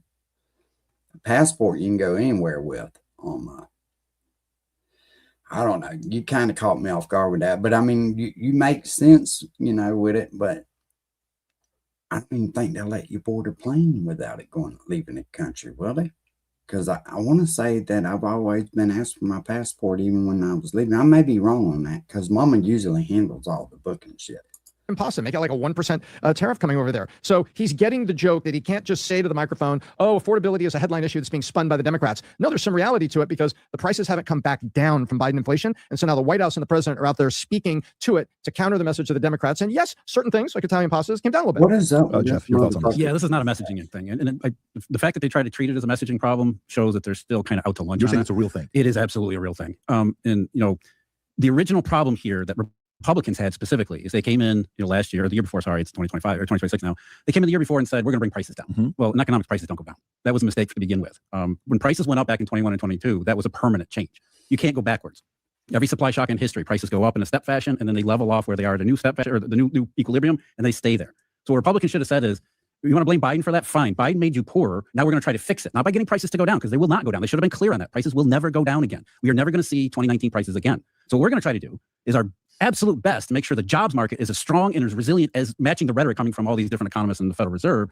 So that what happens is, what should have happened if we had a strong economy, that you have prices that went up in 21 and 22, back then, 5 years ago, and then incomes rise to, first of all, meet prices and then exceed them. What happens first? They haven't though. What happens That's first? Income goes, problem. cost of goods goes up first, then income rises. What is the typical pattern? In this case, because prices were forced higher by government action, it was a Income non-economic. has to be forced to increase. Income should naturally go. If there was an actual recovery from the pandemic and the lockdowns, then incomes would naturally rise over enough time that it would equalize with the prices from 21 and 22, and then exceed them. So even though the cost of a car is now 50,000 instead of Sure, 30,000, right. you have more than enough income to pay for it, and so we all get used to the new higher prices, and it doesn't become a major problem. But is that happening? No, that's the problem. What really happened was prices went up massively in 21 and 22, and incomes never caught up. This is what people are talking about when they talk about inflation and affordability. It's not about the price of a dryer or something that's gone up in the last year. It's the price of everything that went up 5 years ago, and incomes never went up enough for people to call So back. on whose fault is that too? How do you address it?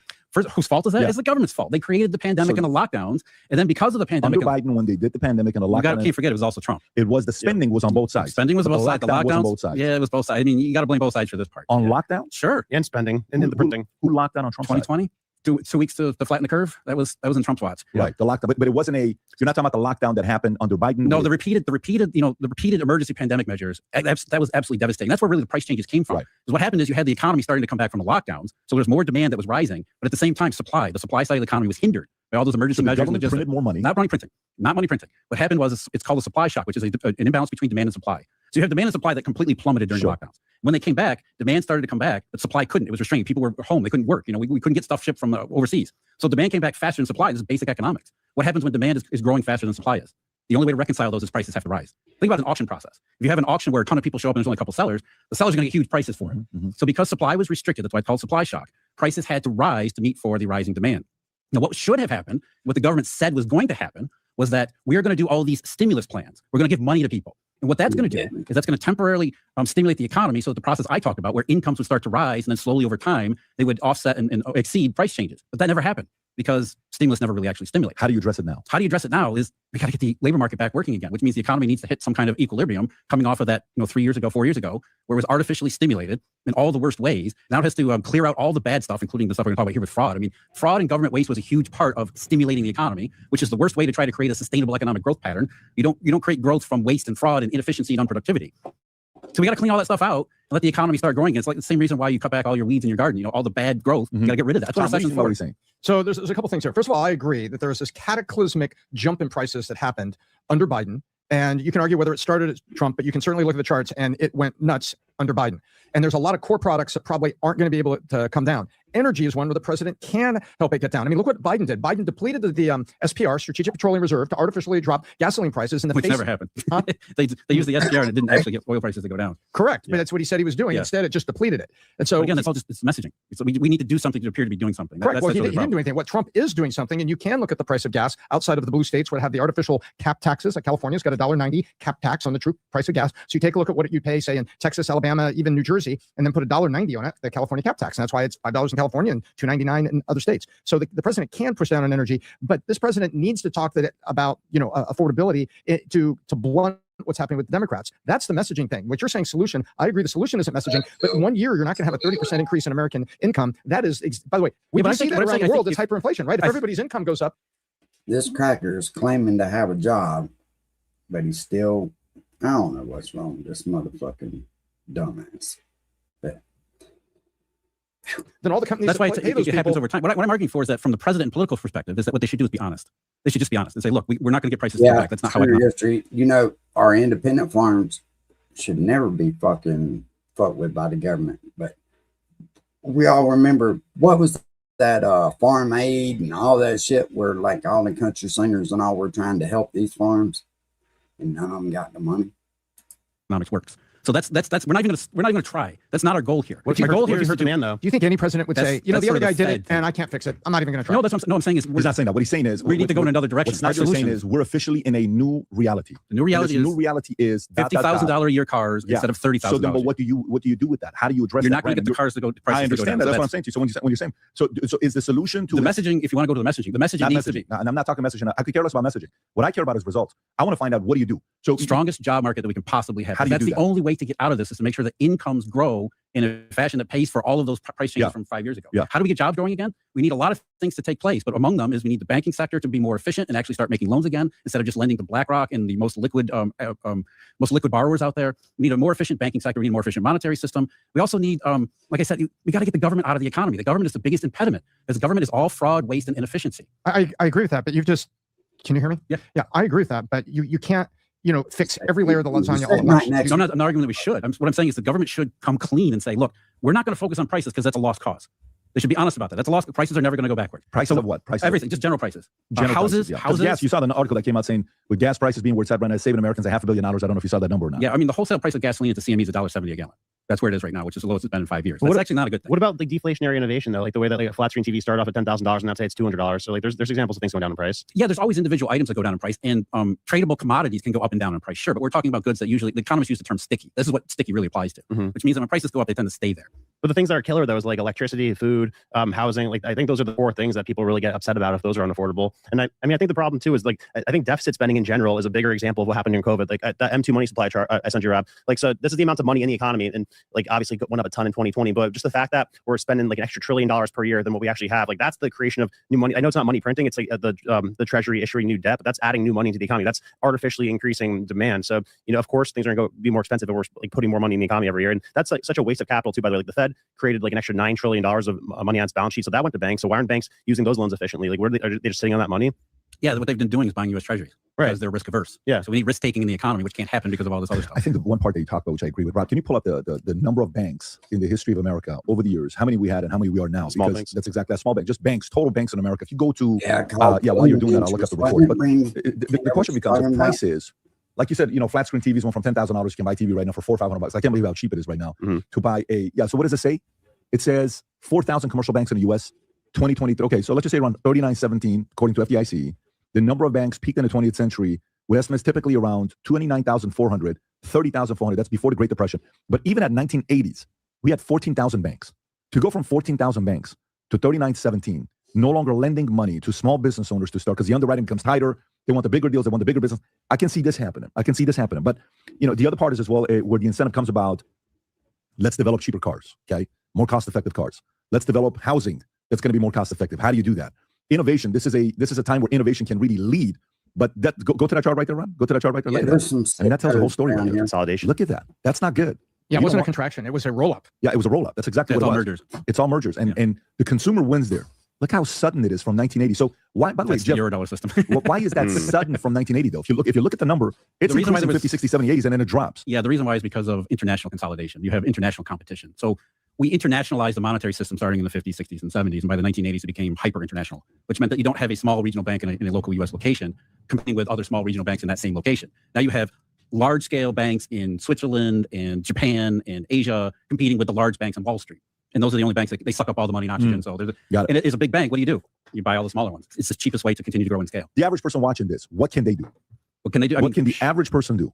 As far as you're talking about prices to fight against this. Last time I was here, you talked about is invest in yourself. Make sure that you are individually doing everything you can to maximize your own talent. So whatever prices are doing, whatever you're not affected by it. You are affected by it, but you're better able to handle it. If you're investing in yourself and raising your own income potential, then you can handle higher prices.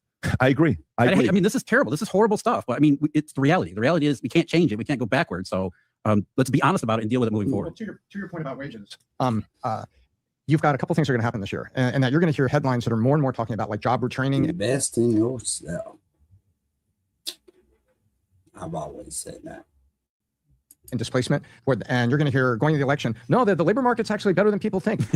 But we have some people in the wrong places, and robots are taking over the warehouse jobs. So those people need different training and need to be other places. You're going to hear about displacement, geographic labor shortage. Y'all want to hear what Martin's crying about today? I don't like it. I want it to be grass. So I can take those stones away and whatever.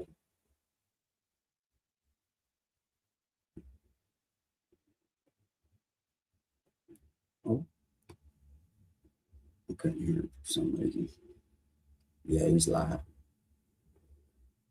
Hold on. I'm trying to patch him through right now.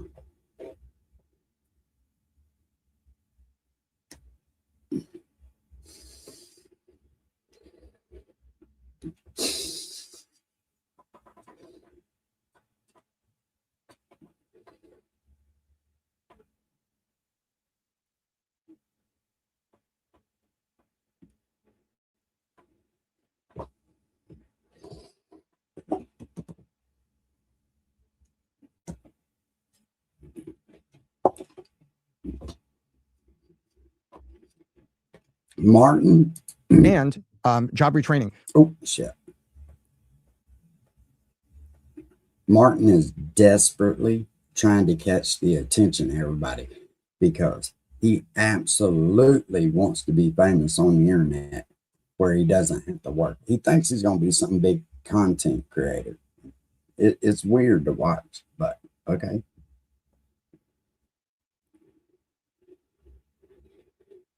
It's always about views with this dude.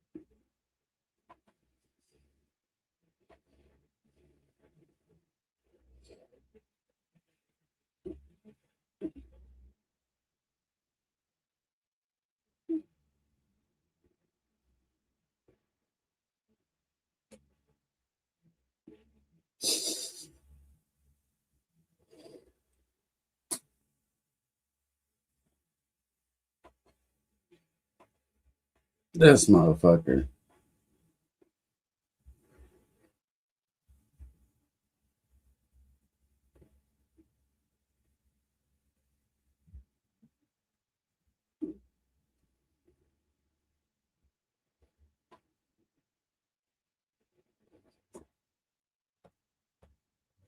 Martin, why don't you tell us how that works? We know you know.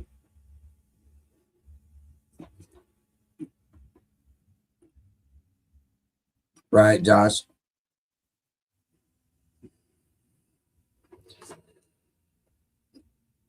But remember, Martin's got a job, right? He's live fucking, which it doesn't matter to me really about him working or not working. I just think it's funny he tries to proclaim that he's working. And it's like, bro, come on, man.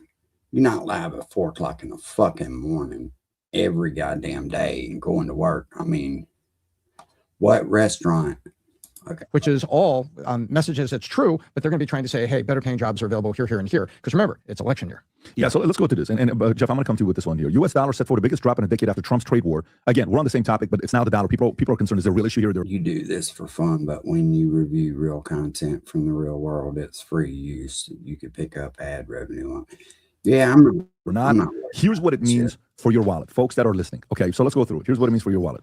Jake, if you need to do your thing, do it now because I'm going to go to Jeff first. I work every day. So here's the only reason I'm home today January, is because I fucking tweaked my back yesterday.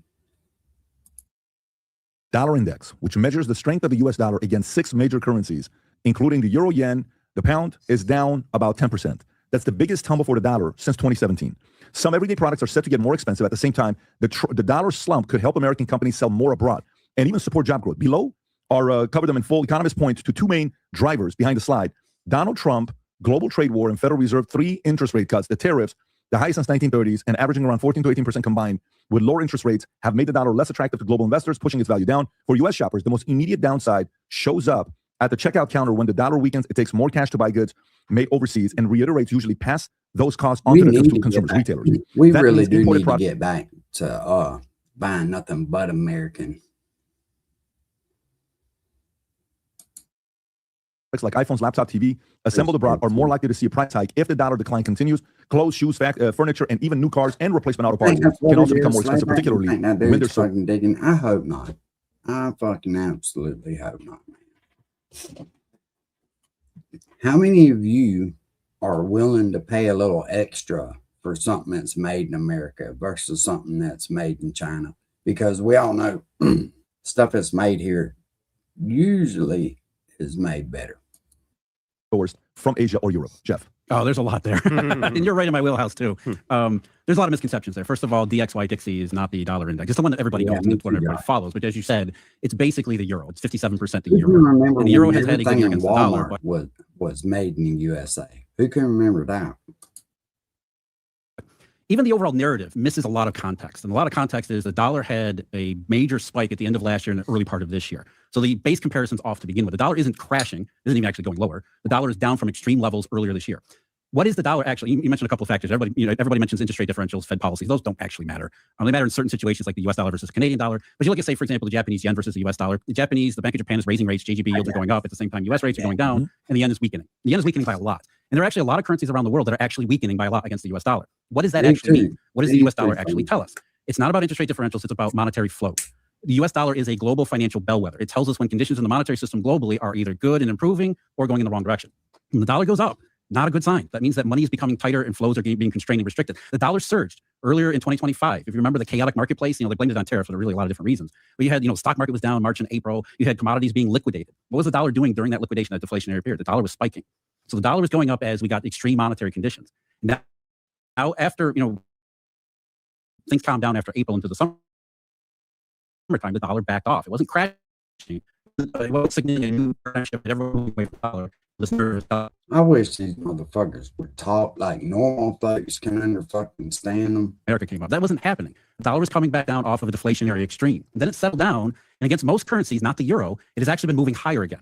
A couple of notable exceptions, the euro as well as the Chinese yuan, but for most major currencies, the dollar is actually going higher and they're going lower, which again is not a good sign. It means as far as its impact on the US economy, there's this old economics textbook narrative about beggar thy neighbor. You cheapen your currency, it makes your exports cheaper to sell overseas, right?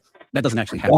We see the dollar go up. It usually means that demand is weak overseas to begin with. So even if it's cheaper to sell stuff overseas, when the dollar goes down, it's not actually a good thing anyway. It means that global economic circumstances and very... Believe it or not, Walmart really hurt the American mom and pop business. They just swallowed up every fucking thing. Broad terms are less than ideal and getting worse. So there's a lot of misconceptions when it comes to the dollar. Brandon, where are you at with this? Yeah, no, I agree with a lot of that. And I think a lot of it is like the fact that we're in like an international contraction, and that's a lot of it. Like Europe has been raising their rates, and we've been cutting our rates. I don't think we should be cutting our rates, and I think a lot of it goes back to the fact that I don't think that we're in a real market-based system. We're in I would almost call it a socialist-based system where we have this board of governors who's controlling the price of money and the amount of money that's in the economy. And I think that's the fundamental problem with all of it. We don't have market conditions impacting what the price of money is. We have a group of people decide what the price of money is, and until that changes, I don't think that we're going to get a real healthy functioning economy. I think that's that's not going to change, but that's not going to change. I think it's the root of all our problems. They sold Snapper right up until a couple of years back, I think. Though, you really trace all problems back to the fact that the price of money is the most important thing in the economy. Right now, it's a socialist structure how the price of money is determined. But do you think that's going to change? No, but I think that's the root problem of everything. I totally get the root problem, but is it going to change? Is the question. No. Tom, your thoughts? So there's a couple angles here, and to kind of just sort it all out for the average consumer, it is good when the dollar is stable, because the dollar is what everybody looks to as a, when you hear the words reserve currency, or you hear, as Jeff said, global bellwether. A stable dollar stabilizes markets, and that's good for consumers on both sides, meaning German consumers who are importing our stuff and Americans that are importing German stuff. So a stable dollar is good. There's a lot of factors that go into it right now, but there is a simple truth that when we lower interest rates, it does make the dollar relatively less attractive as an investable, because the US government is going to pay you that interest rate if you buy those T-bills. But by the way, you have to remember, we talk all about that the number one owner of T-bills is Japan and things like this. But you know what the number one buyer is? I think 60% of it is bought by our states, if I'm correct, bought by the individual municipalities and states that have, it's like Florida has excess money. They buy T-bills at that rate.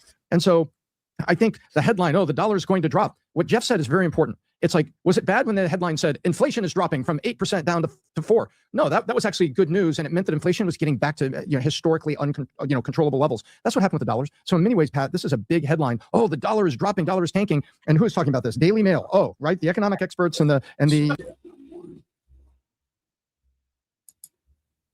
Every one of them motherfuckers will be just fine no matter what the dollar does. Let's see what. Oh, this one ought to be good. Let's see what they're talking about. Traxxas here. It's funny he got on there. Did you ever think you would make it? Change. And the family renovated him. I know the family for years, for like 20 years, 10 years before whatever. And I'm like, all right, cool. I sign a lease. 2018, I move in. I start doing social media. I start getting popular. And I fill up the exchange with great neighbors and everything like that. COVID comes around. And this family, I don't know if they're Turkish or Syrian Turkish, they're Christian or whatever. Not that matters at all, but that's just people are curious about shit like that. And lo and behold, unbeknownst to anybody, they buy 50% of this exchange. The exchange or the building? The exchange. Okay. Yeah, the building is a co-op. Other owners, in the Diamond District for years, been buying over there. All sorts of characters with their stupid business, mentalities and schemes, constantly some bullshit. always a problem. But whatever, it's manageable. And they buy into this exchange because, you know, I'm there, right? And I'm bringing in good, solid tenants, and I'm bringing in clients steadily. But when they buy in, they, as landlords, so to speak, they're really ownership partners, not landlords. But then they sneak down into the booth across from mine, and they never say that they're partners or that they bought into the exchange. They just say they're renting a booth. So I meet them, I say hello, and I start, like, you know, treating them like everybody else. And I see something's wrong. The father, you know, I ask him to, you know, we're neighbors in an exchange, in a jewelry exchange. I got the windows, and you guys got this booth. And I go to this father, and I'm like, yo, these are old school chains. I could sell them. I could do an ad right now, do a commercial. And he's like, He looks at me like I'm some bum, you know, like asking for some This shit. was 5 years ago. Yeah. And I'm like looking at him, like, what's wrong with this guy? You know, what is he talking to me like that for? Then the son is trying to lie to me, sneak a little lie. No, this, that. And I'm like, I'm seeing that these people are just doing dirty things. I'm like, what is wrong with these people? And I just start to ignore them. I don't give a shit about them. Then a client, you know, takes a picture, and then he tags their business. This is again 5 years ago. Tags my business with his picture. It says Tracks NYC with the very same picture that dumb bastard you just had in the thumbnail or whatever, George Akai. And I come up to him, and I have him, and I take my phone, and I show him my phone, and I'm like, yo, why is your picture? What is this? He grabs the phone out of my hand. This is 5 years ago. And he's like, and he's holding it like this. He's like, no. I'm like, did you just fucking grab my phone? This is 5 years ago. Yeah. So you guys have had a feud for years. Yeah. No, listen. He grabs my phone out of my hand, and he's holding it like this, like I'm a child. Like you can't have this. It's mine. I snatched it. I'm like, yo, bro, do you know what you're doing right now? So then I start to beef with them, and I start to warn them. I'm like, yo, I'm not the one to play with, bro. And in person. And then it turns out that they reveal that that they bought in. Then they're feuding with the actual landlords. Then they're bringing in their own super. Then they're firing a security guard. Then they want to close the shop this way. They want to close the shop when they leave, not when I close at 7. They want to leave at 6. They want to close the whole shop. I'm like, yo, get the fuck out of here, man. I didn't sign my lease with you. I don't know who you are. I don't accept you as a landlord coming downstairs and pretending to be another tenant, you know, doing some sneaky garbage. I'm not here for it. I don't accept it. I don't need it. And I warned them. And I warned them, and I warned them, and I warned them. Don't do it. Don't say your Tracks NYC. Don't do this. Don't do that. He feels like they felt like they bought in, and now they own me. They could say their tracks. They could say this. It's like I could come in here, and I could say I'm Valuetainment, and I could take your shit, and I could, tomorrow say I'm PBD Podcast, and just because I'm here, they're just doing extra shit for no fucking reason. So whatever. But you know what? I'm trying to market my business. I'm trying to keep the peace. I'm trying to do whatever I'm supposed to be doing, and that's it. New Year's Eve rolls around. I'm happy. I closed out my record year. Yeah. I sold 5 million in December. December alone. Yeah, December alone. 5 million. We're doing 40 million a year, whatever. I don't even know what it is anymore. I did my record December, record margins and volume and so on and so forth. I'm happy. I have my team. I have all my ducks in a row. I don't have any bullshit going on. And then somebody comes up, one of my members of my staff comes up to me. He's like, yo, Max, a customer's looking for you. There's 14K, 10K, and this happened and that happened. I'm like, what's going on? And then I go downstairs, and the customer's there, desperate and sad on New Year's Eve. And he's like, I bought this. This guy said he's you. I'm like, I can't take this shit anymore. I'm just about to enjoy. I'm not waiting New Year's Eve. This is New Year's Eve? Yeah. I'm not watching it drop the ball drop and thinking I can't wait till Monday to confront them. I'm like, you know what, man? We'll come downstairs. I go inside their booth. All right. Since they're saying they're me, I must be them. I go inside their fucking booth. I give him his 22,000. He spent 21,000. I give him 22,000. I said, you're made whole. That's it. He's finally happy. He's relieved because he's a regular dude. I don't know where he got the money. But he's just a regular guy. But, these regular people that make money or get money somehow, they trust me. They believe in me. So they're looking for me. This fucking dickhead says to him, he shows him a picture of Tracks NYC jewelry. He's like, oh, I'm out of stock. I'm going to order this later, but I have this for you now. And he tricks him. And he does this nasty, sneaky shit that I warned him not to do 5 years ago. So I get behind the counter and I go to war. This is the clip, the first one that we showed. Yeah, the first one is the one where I'm right here. Yeah. But what I'm saying is when you went to war, that's what you're talking about. Yeah, this is after I fucking trashed their scales and all their other shit. This right here. Rob, you want to play this? This is when I with the customer. The receipt from this disgusting company that pretends to be me, says they're Tracks NYC, sells my customer a bracelet, rips them off on the gold. Shit, they're saying it's 14 karat gold. Well, we're going to test this bracelet right now. Start the test. 10 karat gold. So did they say they were Tracks NYC? Yeah, he tried to portray. He tried to sell one of your products. He said that he ran out. Right. One of your came up with a scheme. Right. That we sell. So you came with a picture of Tracks NYC. Yep. I opened up the website for him. And then he said he ran out, even though he has nothing to fucking do with me other than to steal my fucking customers all day long. These rats have done this over and over. Okay. So that's the customer. $21,000. You make him whole. $22,000. You go up to him. You guys have that issue. Then you leave. What happens next? Right. Well, before this, you could go to the next clip. You just go to the next one. I think it's this one when I made him whole. And that's me fucking their shit up over there. I just had enough. Oh, I haven't seen this. Yeah, this is the one. So where is George? Are you in a room where George is also in this room? Not at this. George is enjoying his New Year's Eve with his dumbass family somewhere. Press play, Ron. So not only did these fucking pieces of shit. This is what started it. Okay. rip you off on this fucking thing. It turned out to be 9 karat gold, right? You had a check? Yes. So they're going to be giving you $1,000 on top. Here's 22,000 for your fucking trouble. These fucking bums. Is that them? Yeah. Yeah. Bro. That's their area. Yeah. People this. Stop being greedy pieces of fucking lying shit. So I'm No, trying. staying on business. That's their area. You're doing Yeah. this. Yeah, it's on now. So they're seeing this. Yeah, it was a surprise. What time is this? Starry-eyed exactly? surprise for these motherfuckers. End of the day on New Year's Eve. But what time? 4 p.m., 5 p.m. So this is 4 or 5, and customers are around. Yeah. Now, can you pause it real quick? Yeah. Where is your shop? Right across from where I'm standing. So this way. Yeah, right across. I might the window's right. Just like where the booth is facing, I'm Yeah. looking at my shop. Right So there, all looking. day you guys are seeing each other I don't see them because I don't sit in my shop. I have a mezzanine and I do my shit. I have a team that runs my store. downstairs. You're Yeah. upstairs. Yeah, I'm upstairs. I'm running around. I'm doing shit, you know, and I have a team. But I see them as I'm walking in, walking out, walking in, walking out. But you know, and I don't really sit in my shop for that particular reason. I don't want to see these disgusting brothers and their scheming ways. I just don't want to be around it, man. I'm very fickle when it comes to shit like that. You know what I'm saying? If I don't like a person, I don't have it in me because I'll lose it. What's you know? up, I don't have it in me. Okay, so they see this clip. This is end of day, 4 or 5 o'clock. Yeah. Okay. New Year's Eve, December 31st. Yeah. What happens next? Do they call you? They don't call me. They start trying to call the cops. You know what I'm saying? They start trying to do this. They start trying to do that. You know, the police show up and they realize it's a civil matter because I'm refunding a person. It's an impersonation. When the cops come, my NYPD, you know, my staff tells them, hey, we had to make this customer whole, $22,000. This, that. It's not just a clear-cut situation. So the NYPD leave. They show up the next day. But, you know, the heat is already on from this video. And they're thinking, you know, like, let's talk like gentlemen, he says, or so to speak, right? Because they knows that the heat is on this shit. So on January 2nd, I pop out and then you see the events, you know, he's sitting in his booth, this George. Okay, so that's 2 days later. Yeah. And then this is the one you pull up to him. Yeah, that's okay, when which I we went already played. So got it. And he's surprised. He's not seeing you coming in.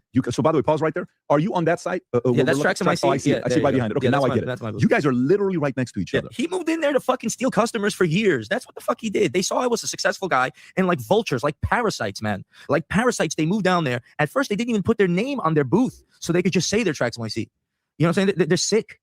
They're sick people, bro. They're not regular people. They don't buy a cup of coffee over there, bro. They don't do nothing. They're cheap as hell. You know, where are they from? They're Turkish. I heard Syria. I heard Turkey. I heard this. I heard that. You know what I'm saying? Listen, these are all lines on a map. I've met so many amazing Turkish people. I've never, ever, ever seen anybody like this. Okay, so then what does it say, Rob? Where they're See, I from? Does thought it say this anything or shit no? was just looking right now. Yeah, so after that clip, that's when Just sitting there trying to steal customers from me and then lying. No, just that bold-faced lying shit. No, I didn't do it. What? You know, I'm like, yo, you fucking retard. I had enough of that shit in the Diamond District. Tell me one bold-faced lie to my face that you didn't do this and you didn't do that. That's what you're gonna get from me every fucking time. So now go back to the last clip is when it's tipping point. That's right? it. That's when I already hit them and I posted this video and then I come back to them. They're already closing the exchange. They're lowering the gates like This the is dumbasses. what, January 2nd? Yeah, this is January 2nd. This is after the This is spit. Freddie trying to strangle me, right? Like you can't really see it here, but the you know the guy who has his hand, one hand on my The shoulder, black sweater. the other hand he has on a chain like this, and he's twisting it and strangling me. Rob, with go it. on the Instagram account to show the full clip. Bullshit, bro. So he's trying to strangle you. Yeah. I think you were just on it. It's, yeah, it's the third one. Third one. Yeah, right there. No, my bad. Previous one, right? Yeah, this Right one. there, That's it. Right. Who is that guy? Who's the guy? That's his who brother. That's his brother, George and Freddie. The two brothers. You know what I'm saying? He put his hand on my neck right away after his brother spit on me. Who's there with you? My staff came to rescue me. Strangled me with my own chain. You get out of this hospital. TracksNYC.com. I love how at the end you just tracks you're just nonstop with it. Why not? No, I respect it. And then the last thing is the clip that we saw of everybody walking out being arrested, handcuffed, but you weren't handcuffed. So no. Why were you not handcuffed? And is this the one, Rob? Yep. Yeah, go ahead and play this. Well, because the NYPD decided that spitting and strangling, you know, they're looking for bruises, the NYPD. Okay. And that's you. You know what I'm saying? Yeah. You know, if you were assaulted and you want to catch an assault charge, you put a bruise on somebody, that's an assault. That's what they told me. Okay. If you have markings that they could photograph so they could, you know, prosecute a case to the judge. Because if you say I assaulted you, you assaulted me, and you have no markings, it's a hearsay type bullshit.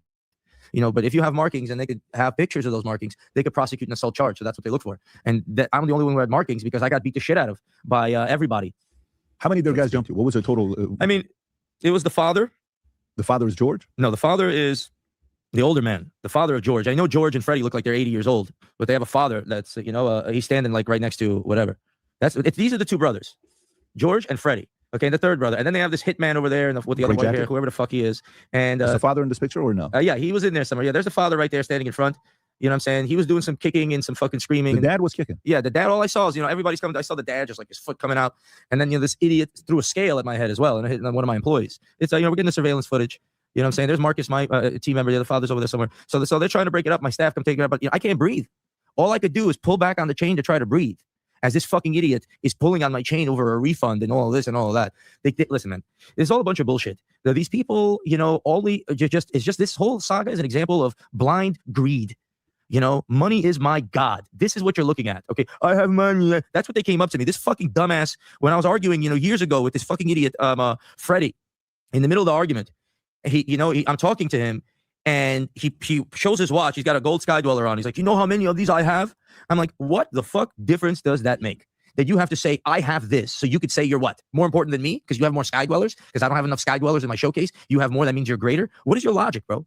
They're all about, I have money, I have money. These are just the lowest, biggest losers that without the dollar sign, they have nothing. They have no ability to communicate. They have no social skills, no personal skills. All they have is a dollar to go, I have more money. And it's just disgusting. People like that are disgusting. Now, let me ask you this. This event that took place, are they in jail? Are they out? No, they got out. They got criminal charges, the two brothers. Assault charges. But I called the prosecutor and the DA. I'm not here to be strangled. It's still a little hard to swallow over here, bro. I'm not here to be strangled like a misdemeanor. You know what I'm saying? I never strangled anybody with a chain. I had markings I don't bruise easily, dude. I had markings all around my neck, man. And to be strangled and pulled on like this, and I'm just thinking, all right, I know my staff is gonna come through. I got some serious guys on my team that they're not gonna play around. And they come and they rescue me, and and then they start fighting, brawling. Bro, they've been coming in on the weekends here a little bit, Sooner history. Not to the point where I would like to see them, but they have been unloading on the weekends. And that means a lot. Over there as well. They lost it. They got exposed. How many businesses are in there?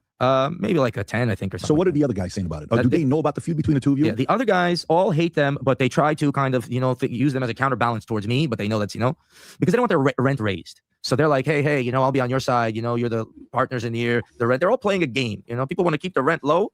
They want to be able to, I pay for the windows. The windows are, altogether like 40 grand plus a month. Yeah. Okay. I'm paying for the windows and I'm bringing customers from around the world. All right. And if you're paying for a booth that's 4 or 5 grand a month per day, that's nothing. Okay. You sell a watch a day from some spillover customer of mine. You're in the profit. You're good. So their business is for me to fill the exchange, pay for the windows, and, get a little something. So they're playing, but they don't give a shit about them. The Baharian landlords are good people, and they're easy to do business with. They're normal to do business with. So Baharian or the Armenian? Or no, the Baharian, Jewish family. Jewish Baharian family. And that's fine. And we do it, and we pay the rent, and we all get along, and we all say hello in the morning, and we say goodbye, and I take a ring over here, and I take it over there, and I bring a customer here, and we all work as one normal community. It's only those motherfuckers in the middle that fucked it all up. I was doing events in there, no vision, no talent, no nothing. Just let me steal and let me sneak and let me do something. They deserve everything you're gonna fucking get, those motherfuckers, huh? How much? Hey, and you know what, Sooner? You and I think 12 Points, the only one that's ever asked me about that. And it just goes to show how people are not coherent about what's going on. How long are you gonna stay in there? I'm gonna stay in there indefinitely, because I like that place. I like doing business. I have the mezzanine in there as well. I'm better off in my own space, but I like community. You know what I'm saying? I'm better off in my own space. I gotta buy my own building, but I like the community so far, so I'm just doing it like that. And that's it. It's an exchange. You could come, you could take a look. You don't like mine. But don't say you're me. I know the temptation is there when the customer's there going, are you Trax? Yeah, I'm Trax. You're not Trax, man. Don't say you're fucking me. You greedy, retarded bastards, bro. And you think you're going to get away with it. And there's other sneaky bastards, doing sneaky shit, but I let it slide. I let them correct their ways. I don't want to destroy their business. You know what I'm saying? Because then they're going to hurt and then they're going to cry. So I rather sit here and, lose a little bite than cut them into pieces. And I do that to some of the people, the bribes, and they know who they are. The slobs coming up with a bribe, laughing, thinking you're smart. You're not smarter than me, bro. I see what you're doing. You fucking whatever. Got it. So it's funny because you seem like you don't want to be there, but you also don't want to leave. It's like you love the game. Yeah. What is the profile of somebody that makes it on 47th in the district? What is the profile of a good businessman that makes it? Do you have to be feisty? Do you have to have a little bit of an edge? Yeah, you got to have something going on, man. I mean, the people that made it, the sad thing is, the people that have been successful for years in that business are some of the most ruthless people ever in jewelry that are period. They're just ruthless. Okay. When they're giving out credit or who they could rip off or whatever point of leverage that they could squeeze, they squeeze on it each time, every time, 100% of the time. Okay. Wherever they could lie to you, they lie to you. Wherever they could fool you, they fool you. And those are the people that have been successful, but it turned it into a disgusting business that way. When I was a kid and I showed up there when I was 18, 19 years old, the people there were just disgusting. the way they treated one another and whatever. But I'm 20 years ago. Yeah. Who did you work for at first? I didn't work for anybody. I just started photographing jewelry and putting it up on eBay, and then selling it and then buying it from Canal Street. You, by yourself or with a partner? By myself. Got it. Right. I hired my friends that the drug addicts that I used to have for friends. I hired back in the day. Back in the day. And then slowly you build yourself up. Yeah, and slowly I learned. Well, I was building myself up pretty quickly. Then I had to take a back step because I was a young dude. I got overwhelmed and I made mistakes. I was 18, 19, and it took a long time to correct them. But now I have the wisdom to do what I need to do. I know what. What did you do? Huh? What mistakes were there? What mistakes? Well, I lost some of my key people because I ruined the relationship, right? And then I had to backtrack for a long time. The real mistake was my prices were too low. My profits weren't high enough. I believed too many people that were disgusting, like my other landlord, and they were all using it and taking advantage of me. And I was just doing stupid business decisions that didn't make sense. And then, I started watching Warren Buffett and I learned what business is with one thing that he said that really changed everything for me. Okay. He bought a windmill company. The windmill company was failing, and they were doing all sorts of shit, building windmills, doing this, doing that. And how did he turn it around? Well, he stopped producing windmills, which were a loss in production. And then he raised the price on certain key repair components. And then it was in the green. So you cut down the production of things that are at a loss. Stop selling things that are giving you a headache and just focus on what makes money and increase the price on that. And that's it. Keep your business profitable and in the green. So here's an example for my business. I would have, a 10 carat chain that's very light, but it would snap very easy. So don't sell it. That's it. You don't need a chain that snaps and then the customer's returning in 2 weeks, or they think it's bigger, they think it's this, or think it's that. If it's a headache, raise the price and forget it. Just keep your business profitable. Stop trying to please everybody and get every sale. That's not business. Okay. Volume is not business. Profit is business.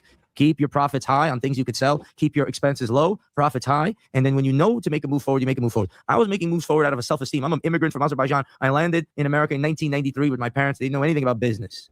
Okay. I opened up my business 11 years later in 2004. I didn't even know if I could have a business. I didn't even know if I could be successful. So I had 1 foot in, 1 foot out. But it's not about how you feel. Business don't give a shit how you feel, whether you feel confident or you doubt yourself. Business cares about your profit margin, what you're selling, and the principles behind business.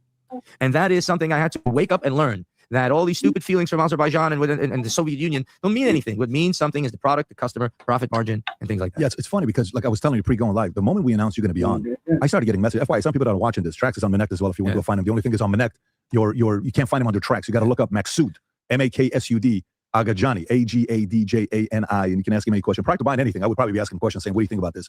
Just for a second opinion. But when we announced that you're going to be coming on, next thing you know, I'm getting messages. I cannot believe this. Do you know what he did? Do you know who he is? This is happening to him. There was one guy named Joseph said he used to be in business with you. Akari. Right. I don't know. He says he's the one, he and him did eBay stuff together. And all this stuff. He used to be in 9th grade. I can't believe you got him off on Minect. Minect, yeah. He was in 9th grade. We were in a class together. This fucking guy, bro. He keeps thinking he started me and he did this, he did that. His father was a jeweler. I was working on Canal, and then I hired him. Right. His father was a jeweler. I went over there, and God rest his soul, his father passed. And I saw how to size a ring for the first time. So he's 3 years younger than you. No, we were at the same age. 9th grade. 9th grade, we were together, and then we graduated. I started my business, and then he's like, "Yo, you started." I saw him on Canal Street. You started the business, yo. And then we go. I started you, and then we go over there, and I see he shows me his father's a jeweler, how to size a ring. He teaches me a thing or two, and introduces me to a couple of people on the block. I'm like, cool. I'll hire you.